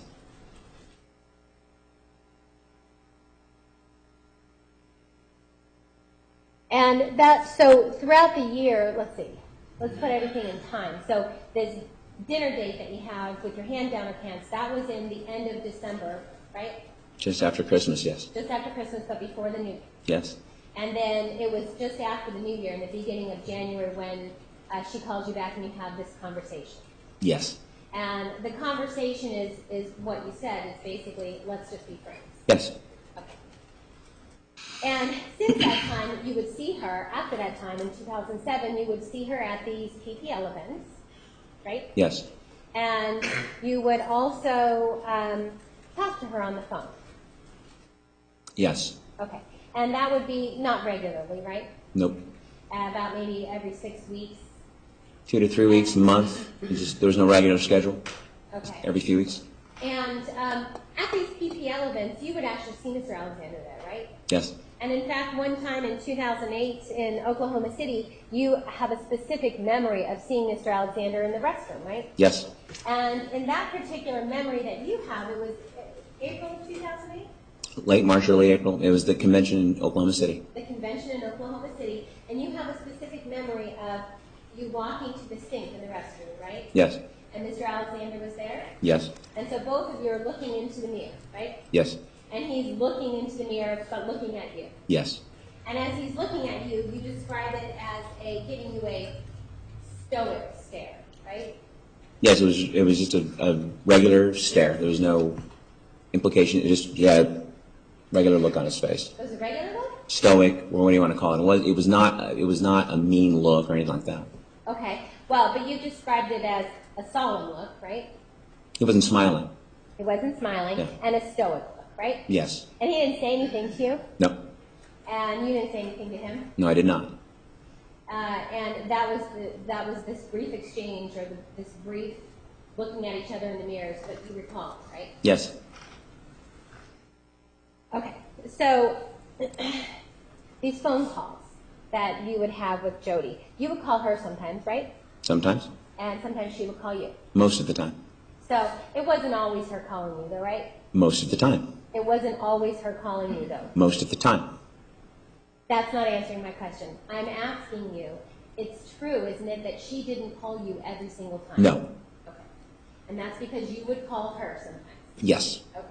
And during these phone calls, in the first couple of months of 2007, they had to do with mostly business. Yes. Because you had been in PPL for a while at that point, Yes. and Jodi had, like, literally just started. I believe so, yes. Right? So she would call you for business, tips on business and things like that. Yes. And they were completely business calls, right? In the beginning. In the beginning, for the first couple of months, right? Yes. And then you said sometime in March or April of 2007, she would talk to you about business, but then she kind of started talking to you about Mr. Alexander. Yes. And Mr. Alexander was not your friend. No. Right? Other than this exchange in the mirror in a restroom in Oklahoma City, you really didn't have any kind of conversations with him, right? No. He taught a class. There's a hi-bye thing before, and that was it. Okay. And so these conversations that you would have, that she would start talking about Mr. Alexander, she was getting advice from you, right? Yes. Getting a man's perspective. Yes. And at this time, obviously, you're 17 years older than she is, right? Yes. You had presumably more experiences in life than she did. Yes. And she was seeking your advice on what to do about her relationship. Yes.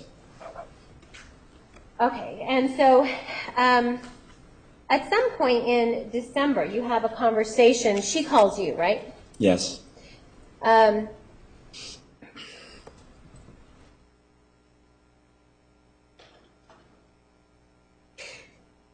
She calls you, and this is another conversation that you can remember the specifics, right? Yes. And you remember specifically that she told you that we have a problem. Yes. Now, this is a year after your date with her. Yes. And she tells you that the problem is that Mr. Alexander knows about the date Yes. that you had. And your response to her was, why would he know that? I didn't tell a soul. Yes. Was it important for you to not tell a soul that you had a date with Jodi in December of 2006? Yes. Why? Because it's nobody's business, and especially if I have a date with somebody, it's no one's business what we do, and I'm not claiming her in any way. So why should I tell the world that I had a date with a person, especially in a business setting? So you specifically kept it a secret? Then? Yes. And you specifically did not tell a soul? Yes. All right. And so Jodi is in this conversation. She's concerned because Travis, Mr. Alexander, now presumably knows about this date that you had. Yes. Are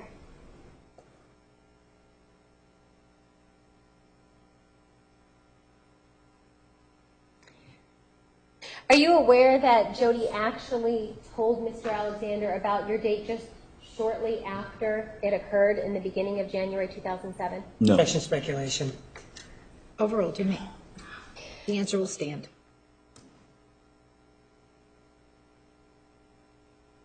And you had told us that Mr. Alexander was not your friend, right? Yes. Are you aware that... I'm going to object to this line of questioning. It's testifying. Approach, please.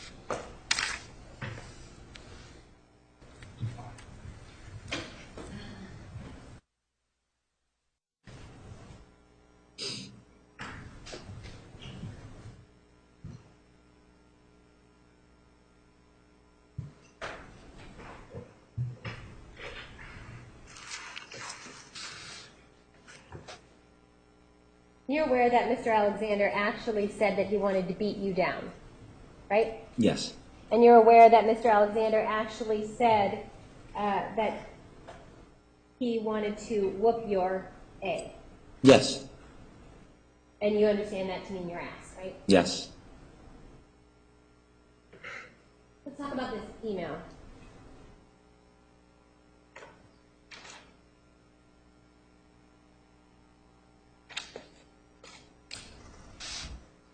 You testified under oath that you don't recall reading it, right? I didn't get this email.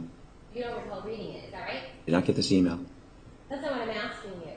So I'm asking you whether or not you recall reading it. Do you? No, I do not. Okay.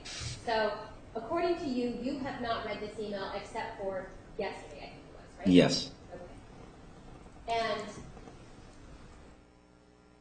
this email was written on February 18th, 2007, right? Yes. All right. Objection, speculation as to when it was written. He doesn't know. Thanked. Dated February 18th, 2007, isn't it? That's what the date says. Okay.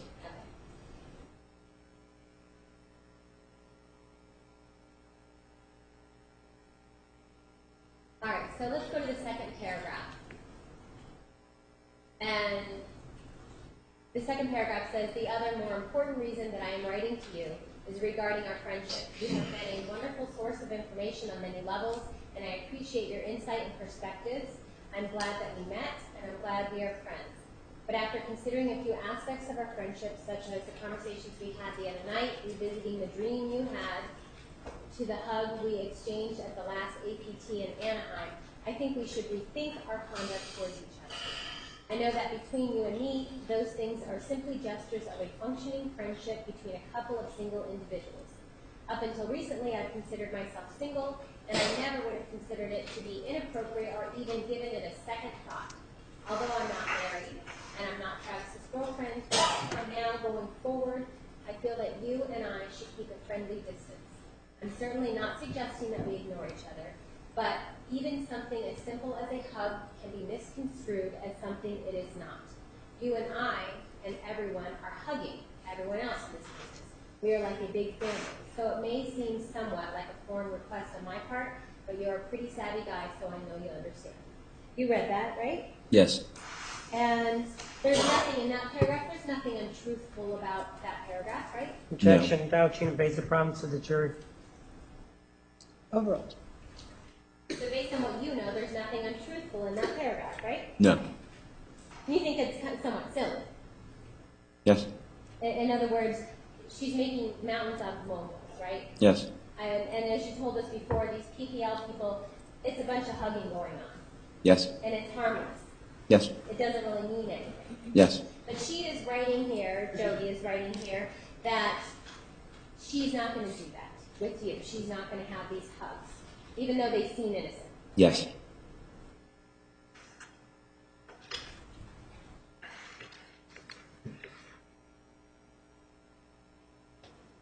The third paragraph.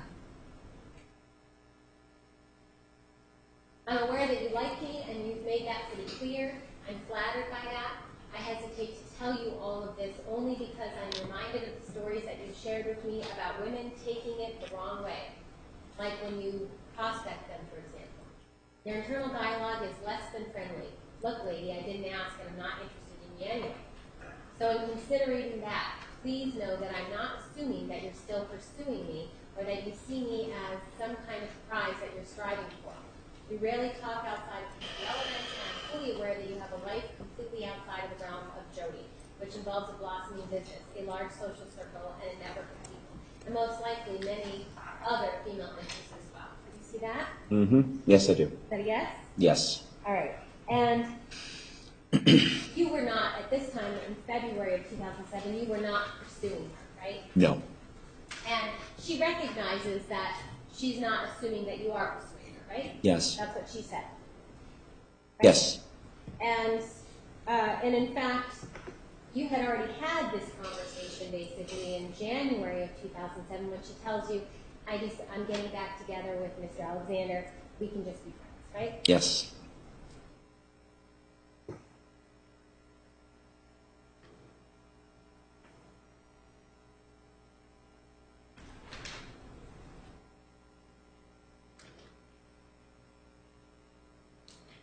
The next paragraph.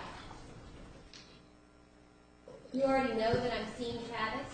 I've never divulged many details about our relationship, simply because I consider certain details to be sacred and private and should be kept between him and I anyway.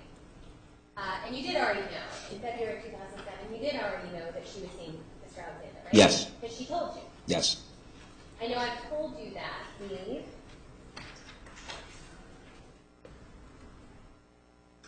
Are not in a committed relationship, but regardless of our status, I care so deeply about him, I often ask myself, how would Travis feel about this? Or how would I feel if Travis were doing what I'm doing right now with someone else?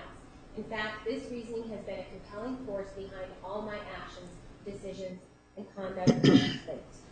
See that? Yes. And again, in this paragraph, you take it as she's really making mountains out of molehills, right? Yes. She's the hugs that you shared, the one session where you guys were making out, you put your hand down her pants. Other than that, there was nothing there anymore, right? Correct. You weren't pursuing her. No. But she's still writing about how she's worried about what Travis is going to think, right? Yes.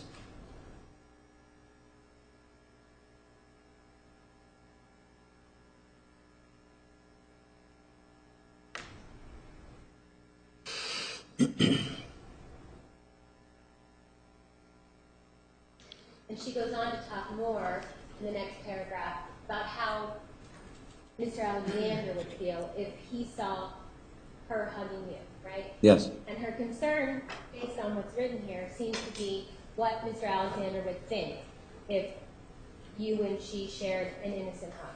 Yes.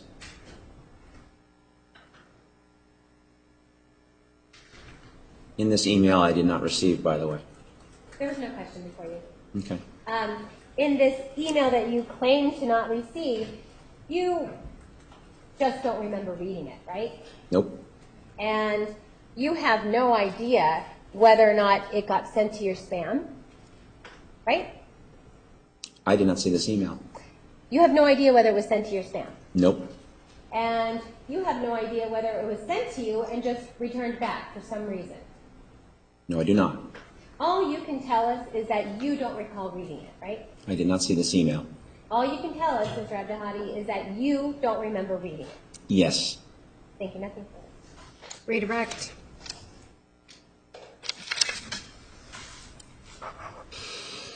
Sir, is this some kind of special email in Exhibit 438 that if you don't put an address, it automatically goes to you? Objection, relevance, argumentative. Overruled.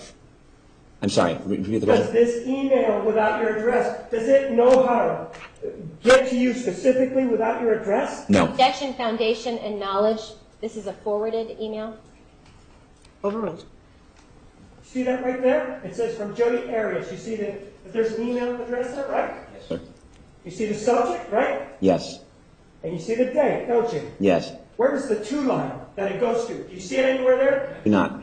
Is this sort of like a homing pigeon kind of email that if it's sent out and it's put in, it automatically goes to you? Do you know? Objection, Do not know that. argumentative, relevance, knowledge, foundation. Overruled.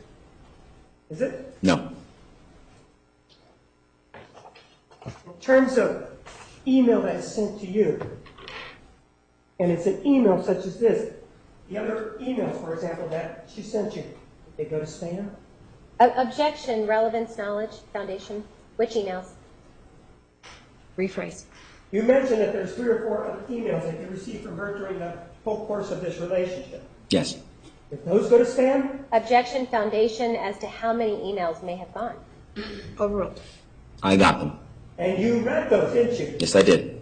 And you remembered who they were from, right? Objection, Yes, I did. Libby. Sustained. Did you remember who they were from as we discussed them today? Yes. And who were they from? They were from Jodi Arias. And this one right here, you were asked, well, could it be that you just don't remember reading this? Did you somehow get a block or an accident or something between the 3 or 4 that you do remember and February 18th of 2007? Was there some sort of accident that you received? Objection, foundation, which accident? Overruled. You may answer yes or no. No, there was no accident. Do you have any trouble with your memory that's different today than it was back on February 18th of 2007, or is it the same? No, it's the same. You were asked about whether or not you talked to the defendant about the problems with Mr. Alexander, right? Yes. And you were asked about the fact that you gave her some advice. You said, I gave her advice. Yes. Right? What advice did you give her? I told her, well, Travis's business is moving along. He's a young guy. He's probably not ready to commit. And I recommended that, she not be so attached to the result, that maybe she should look at other guys. She wasn't an unattractive girl. She was smart. She was articulate. She could meet another guy. You did talk about when you met her in Pasadena and what she was doing there. You know what she was doing there in Pasadena, right? Yes. What was she doing there in Pasadena? Getting her hair done. And she sort of combined it to meet with you, right? Objection leading? Sustained. What was did she tell you what she was going to be doing in Pasadena on the date that she agreed to meet you for dinner? Yes. And when you were having this interaction with her, the kissing, the making up, at any time did she protest and say, no, I'm on the down low with Travis, please don't kiss me? No.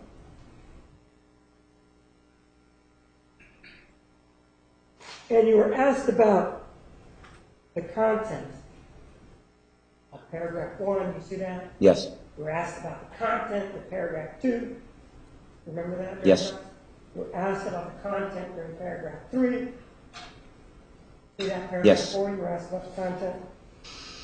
Paragraph 5 and paragraph 6. Did she ever mail that to you? Email?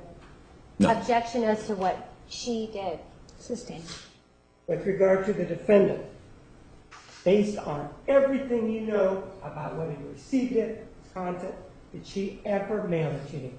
Same objection as to what she did. Overruled. To me, answer. No. I don't have any questions. Any questions from the jury for this witness? All right, ladies and gentlemen, we're going to take a recess. 10 minutes. 10 minutes. Please remember the admonition. Counsel, please approach. All right.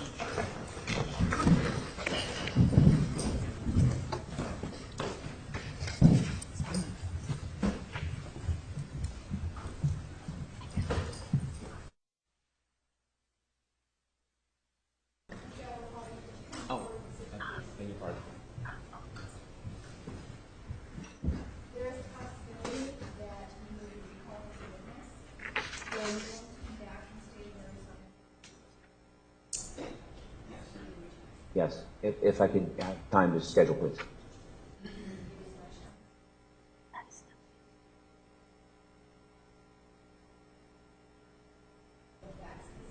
Yes. Yes. Yes. Thank you. I do want to go on the record briefly. I mean, he goes without Mr. Hyde here.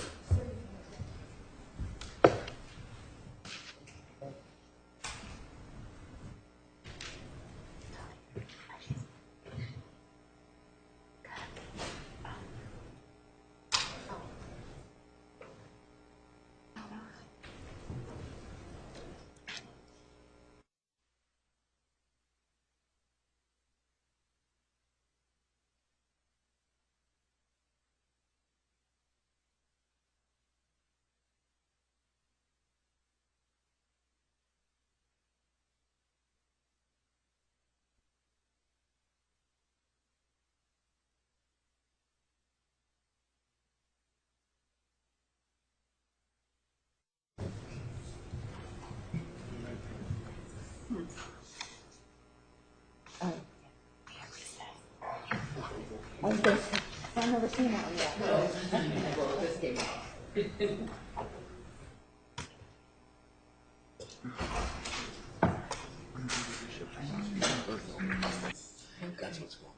Okay. All right, let's bring in the jury. All rise for the jury.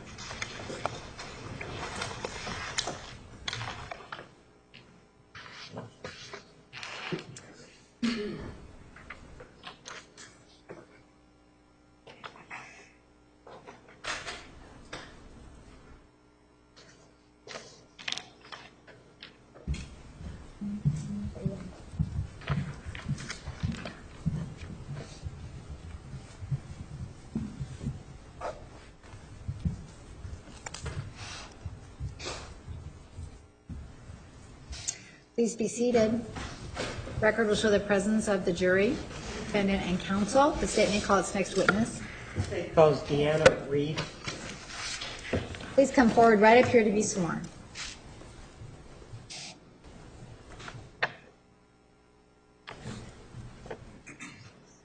Raise your right hand.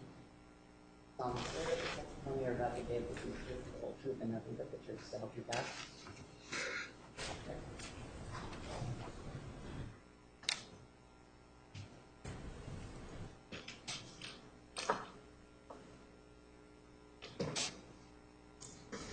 Can I have your name, please? Deanna Reed, And what city and state do you live? Riverside, California. And what do you do for a living out in Riverside, California? I work for the Riverside Unified School District. What do you do for them? I work at an elementary school in a special needs classroom as an instructional aide. So what do you do for them on a day-to-day basis? I'm one-on-one with a student who has autism. Okay. Ma'am, did you know an individual by the name of Travis Alexander? Yes. When did you meet him? Back in 1999, around there, And where did you meet him?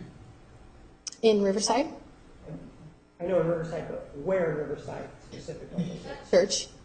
And what was the purpose that you were in church? What were you supposed to be doing? What was he doing and what were you doing? How did you meet? Just at church activities, I saw him. We had the same friends. We hung out together. And after you met him, did you and he become, well, when did you meet him? I don't know the exact date that I met him. How about the I don't year? remember. I would say it was in 98, probably. And after meeting him, did you and he start dating or did you become closer? How did that work? We were just friends at first, and then we started dating. And did you and he then start dating at some point? Yes. When did you begin dating? In 2000. And when you started dating, did you and he continue dating for a long time after 2000, or did you stop dating? Well, we started dating in April of 2000, and I left on a mission to Costa Rica in June of 2000. Are you Mormon? Yes. What's a mission? A mission is a time of service, the time you go out to a different place away from your home and preach the gospel. And your service, where was it conducted, this mission? In San Jose, Costa Rica. And where? San Jose, Costa Rica. Could you just pull that microphone back a little bit, please? Pull it up towards Closer me. to you, yes, please. And when did you leave to go to Costa Rica? In June of 2000. And when you were there in Costa Rica, is it a situation that you came back for Christmas or anything like that? How did it work in terms of whether or not you stayed there or whether or not you came back to the United States? When you decide to go on a mission, you make a commitment to stay for the full year and a half. And there are certain rules. You can call home twice a year on Christmas and on Mother's Day. And you can write letters back and forth, but you can't just go home whenever you want. Beginning in June of 2000, did you then go to Costa Rica? Yes. Did you stay for the full year and a half continuously without returning to the United States? Yes, I did. And when did you return to the United States? November 2001. I'm going to show you part of Exhibit 819 from a witness who indicates that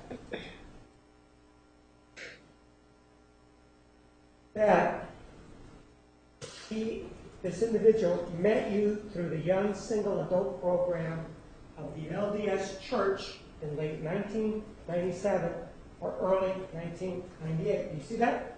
Yes. When did the Single Adult Program of the LDS Church start? In Riverside, the singles ward started in March of 1999. So when this indicates that they met you in 97 or 98, would that be possible given what you know? No, it wouldn't. One of the other, so you returned from your mission when? What month and what? It was November of 2001. And when you came back, did you have occasion to speak to Mr. Alexander, become acquainted with him? I did. And what was your understanding when you were on this mission? Did you and Mr. Alexander keep in touch? We did. How? Through Phone? letters. Letters? Mm-hmm. And while you were out in Costa Rica, did you receive a letter from Mr. Alexander with regard to the relationship, or with regard to what he was doing in terms of relationships? Yes. At that time when you were in Costa Rica, did you consider that the both of you were boyfriend and girlfriend, or what was the understanding from your point of view? We continued dating. Even though you were, Yeah. okay. Even though I was in Costa Rica, we continued to date. We decided he was going to wait for me to get back. And did he send you a letter talking about that specific issue about whether or not you and he were going to continue dating? Objection foundation, at what time? Overruled to me, answer yes or no. Yes. And when was that? A few months before I was to come home. And in that letter, what did he tell you? That he had started seeing someone? And did he give you the name of the person he was seeing? No, not in the letter. But he told you he was seeing somebody else, and what did that mean for the relationship that he had with you? That he wanted to start dating other people and that we weren't dating anymore. So when you came, do you know who Vernon Parker is? Yes. Who is Vernon Parker? He was the bishop of the singles ward at the time that I left on my mission. And would he be the person that would know, for example, about the young single adult program that when it started? Objection foundation, knowledge as to what the other knows. Overruled to me, answer. Yes. And did you ever go over to his house? Yes. And did you ever go there and hang out with when you came back from your mission, was Mr. Alexander living in Mr. Parker's home when you came back? No. So when you came back in November of 2000, do you know where Mr. Alexander was living? I believe he was living in an apartment. But he wasn't living there. No. When did he move out from Mr. Parker's home? Objection, knowledge, foundation. Sustained. Well, you talked to Mr. Parker about this, haven't you? Yes, And he told you, right? he did. And when did he tell you that Mr. Alexander moved out of his home? Objection, foundation, may we approach? Yes, you may approach.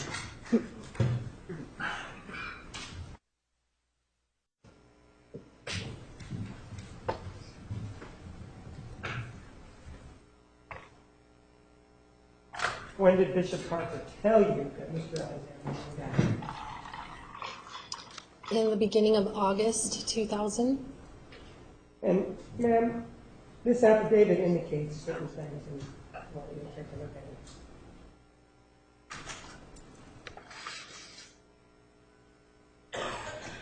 With number 8, it says, I remember my wife and coming back to Bishop Parker's residence and hearing a substantial argument in the house. And according to the original document that was filed, in this case, it supposedly happened on January 18th of 2001.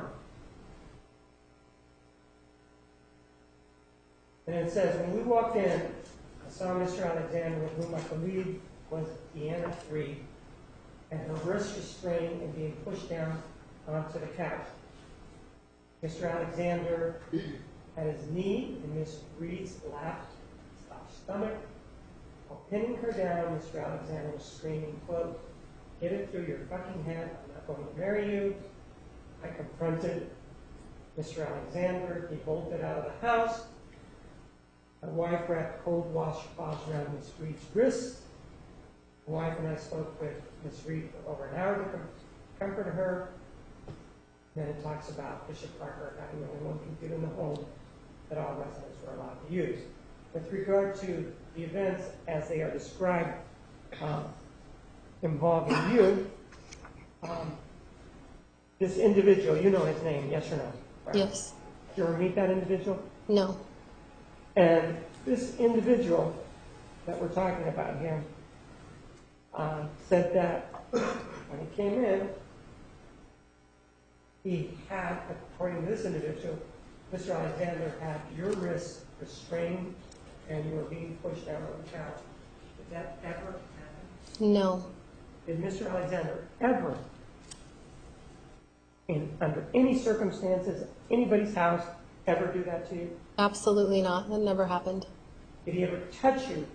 Did he ever physically touch you in an offensive way, Mr. Alexander? No. And then it goes on and says that Mr. Alexander had his knee in your stomach or lap. Any time, through all the time that you knew Mr. Alexander, before he's still by the defendant, did he ever do that to you? No. Anywhere, at any time? No. Never. At any time did he pinch, push, shove you? No. And it talks about, while pinning her down, Mr. Alexander was screaming, "Get it through your fucking head, I'm not going to marry you." First of all, were you ever pinned down by Mr. Alexander? No. Ever, under any circumstances? Absolutely not. Did he ever say to you, "Get it through your fucking head, I'm not going to marry you"? No. He never said that. And presumably, Mr. Alexander left because they're talking about he bolted out of the house and that my wife wrapped old washcloths around your wrists. Were you ever held in that fashion, your wrists in that fashion by Mr. Alexander, ever? No. And did anybody, a female, ever provide putting washcloth ever on them? No.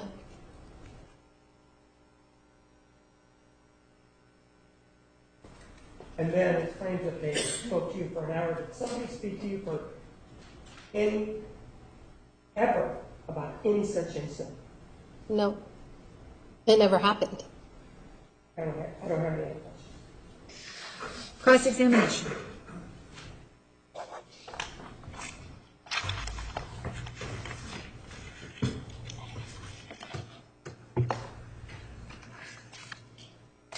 Good afternoon, Ms. Reed.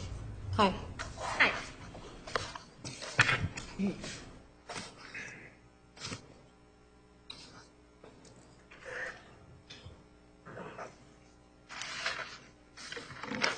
Ms. Reed, you haven't always been forthright when it comes to your relationship with Mr. Alexander, have you? Yes, I have. So you're telling us that you've always told the truth when it comes to Mr. Alexander? In all my interviews, on the stand, I've always told the truth. And so you've never left any part of the truth out. I've told the truth. You've never left any part of the truth out. That's right. And you've always explained yourself fully so that you wouldn't be misleading either. Is that what I've you're just saying? told the truth. So according to you, you have always told the truth when it comes to your relationship with Mr. Alexander, Yes. right? You remember being interviewed in 2011, right? Yes. And that was, you were interviewed by one of the attorneys was Mr. Nermi? Yes, that's And correct. And there was another attorney there also? I don't remember another attorney being there. Okay, well, Mr. Martinez was there too. Yes. Okay. And you were asked questions about how you knew Mr. Alexander, things like that. Yes.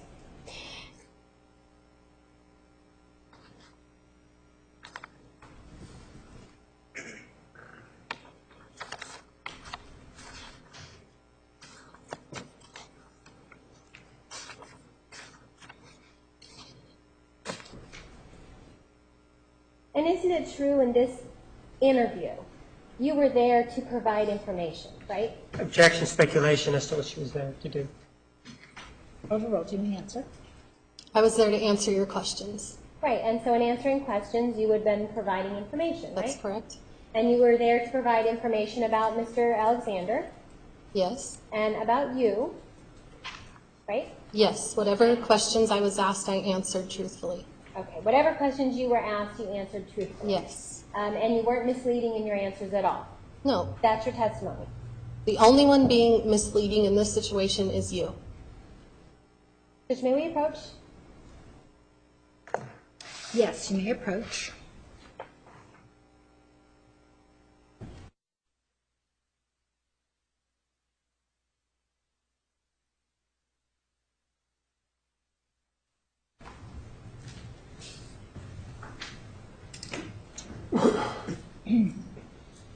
And we'd ask the jury disregard the last comment as well. Objection. I thought it was Ms. Willmott who was asking the questions. Yes, sustained, only one at a time. Judge, All right. Are we on the record? All right. Ms. Reed, please listen carefully to the question you are asked and answer only the question you are asked. Please do not volunteer information. All right, thank you. and just I will ask the court to disregard, have the jury disregard her comment. That was not to a question. Ladies and gentlemen, disregard the last statement made by the witness. You may proceed. Thank you. Ms. Reed, isn't it true during this interview that you had with defense counsel and Mr. Martinez present in 2011, you were asked the question, would it surprise you that it wasn't just Jodi, he, meaning Travis, had sexual relationships with? Do you remember that question? Can I see where you're getting that from? Do you not remember the question? I don't remember. That was a long time ago. So you haven't dealt with this issue since then? Is that what you're saying? I would just like to be able to clearly answer the question. You haven't dealt with this issue since then? Since 2011? Right, this issue of what you answered in an interview. Are you telling us that you haven't dealt with this situation about your statements in the 2011 interview? I don't know what you mean. So, are you having trouble understanding my question? Is that what you mean? Yes. What do you mean by this issue? You haven't dealt with the issue of your misleading statements in the 2011 interview previously. Is that what you're telling us? You have no idea what I'm about to ask you. Is that what you mean? No. Okay. All right. Let's mark it then.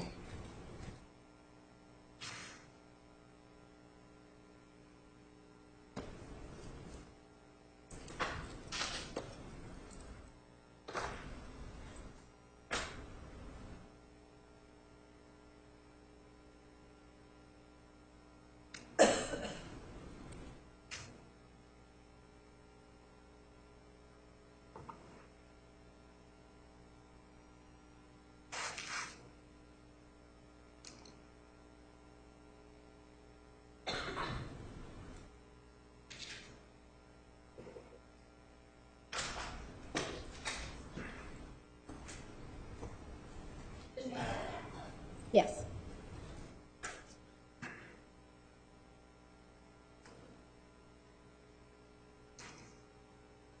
Behind you, it's been marked as Exhibit 845. I'm showing you on page 14. If you want to just review the whole page, you can do that. That's fine. Actually, I believe there was also a recording of this interview. Miss Reed, did I ask you a question? Objection, Judge. She's trying to answer the question. And I asked the counsel's... Judge, we're not supposed to have Counsel, speaking objection. approach.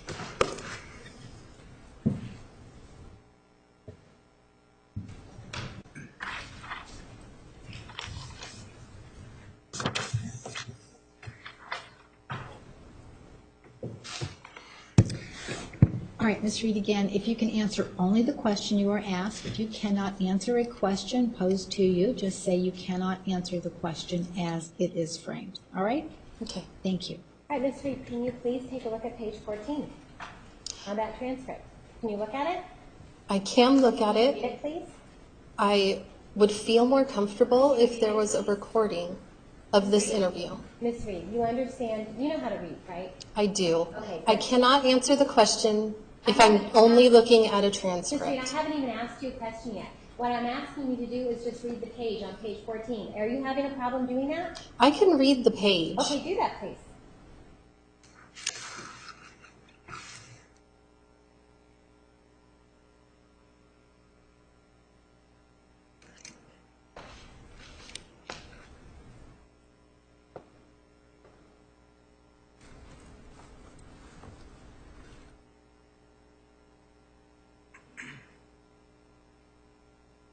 You read it. I did. And isn't it true, it says, would it surprise you that it wasn't just Jodi he had sexual relationships with? And your answer was, I don't know, right? I can't That's what answer it that. says on the page, doesn't it? I can't answer that Miss question. Reed, does it say that on the page? I don't feel comfortable answering that question according to a You're not able to read script. what's on the page, is that what you're telling me? I'm able to read what's on the page. So if you could read what's on the page, then you can find in the middle of the page where your answer to that question was, I don't know, right? I can't answer that question. I don't feel comfortable answering a question according to the transcript. The transcript is just someone writing down what they think I said. If there was a recording, which I know there was a recording, then we can hear what I said. Did you bring the recording with you? I did not. And so you are basically refusing to answer my question about just simply reading the page. Is that what you mean? Yeah, we could just But play the didn't have recording. you didn't have any problems answering Mr. Martinez's questions, did you? Objection, improper question. I wasn't asking her about recordings. That wasn't the Sustained. question. Sustained. Judge, may I approach the witness? You may approach the witness.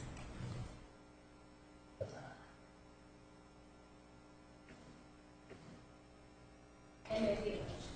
You may approach.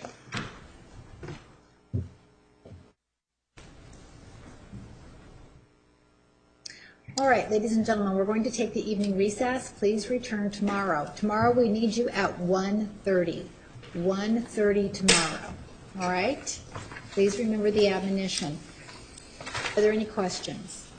What I will tell you is because of scheduling issues, it is likely there will be no trial on Thursday. So you may plan accordingly, and then you should plan to return on Monday at 9:30 a.m. All right, any questions about the schedule? Thank you. Have a nice evening.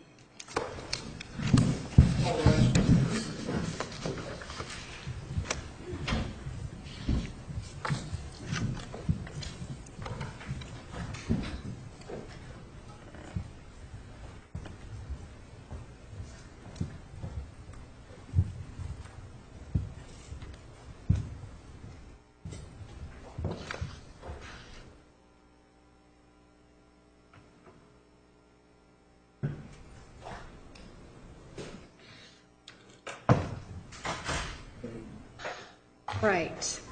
Ms. Reed, can you return tomorrow at 1:30? 1:30. All right, thank you. You're excused.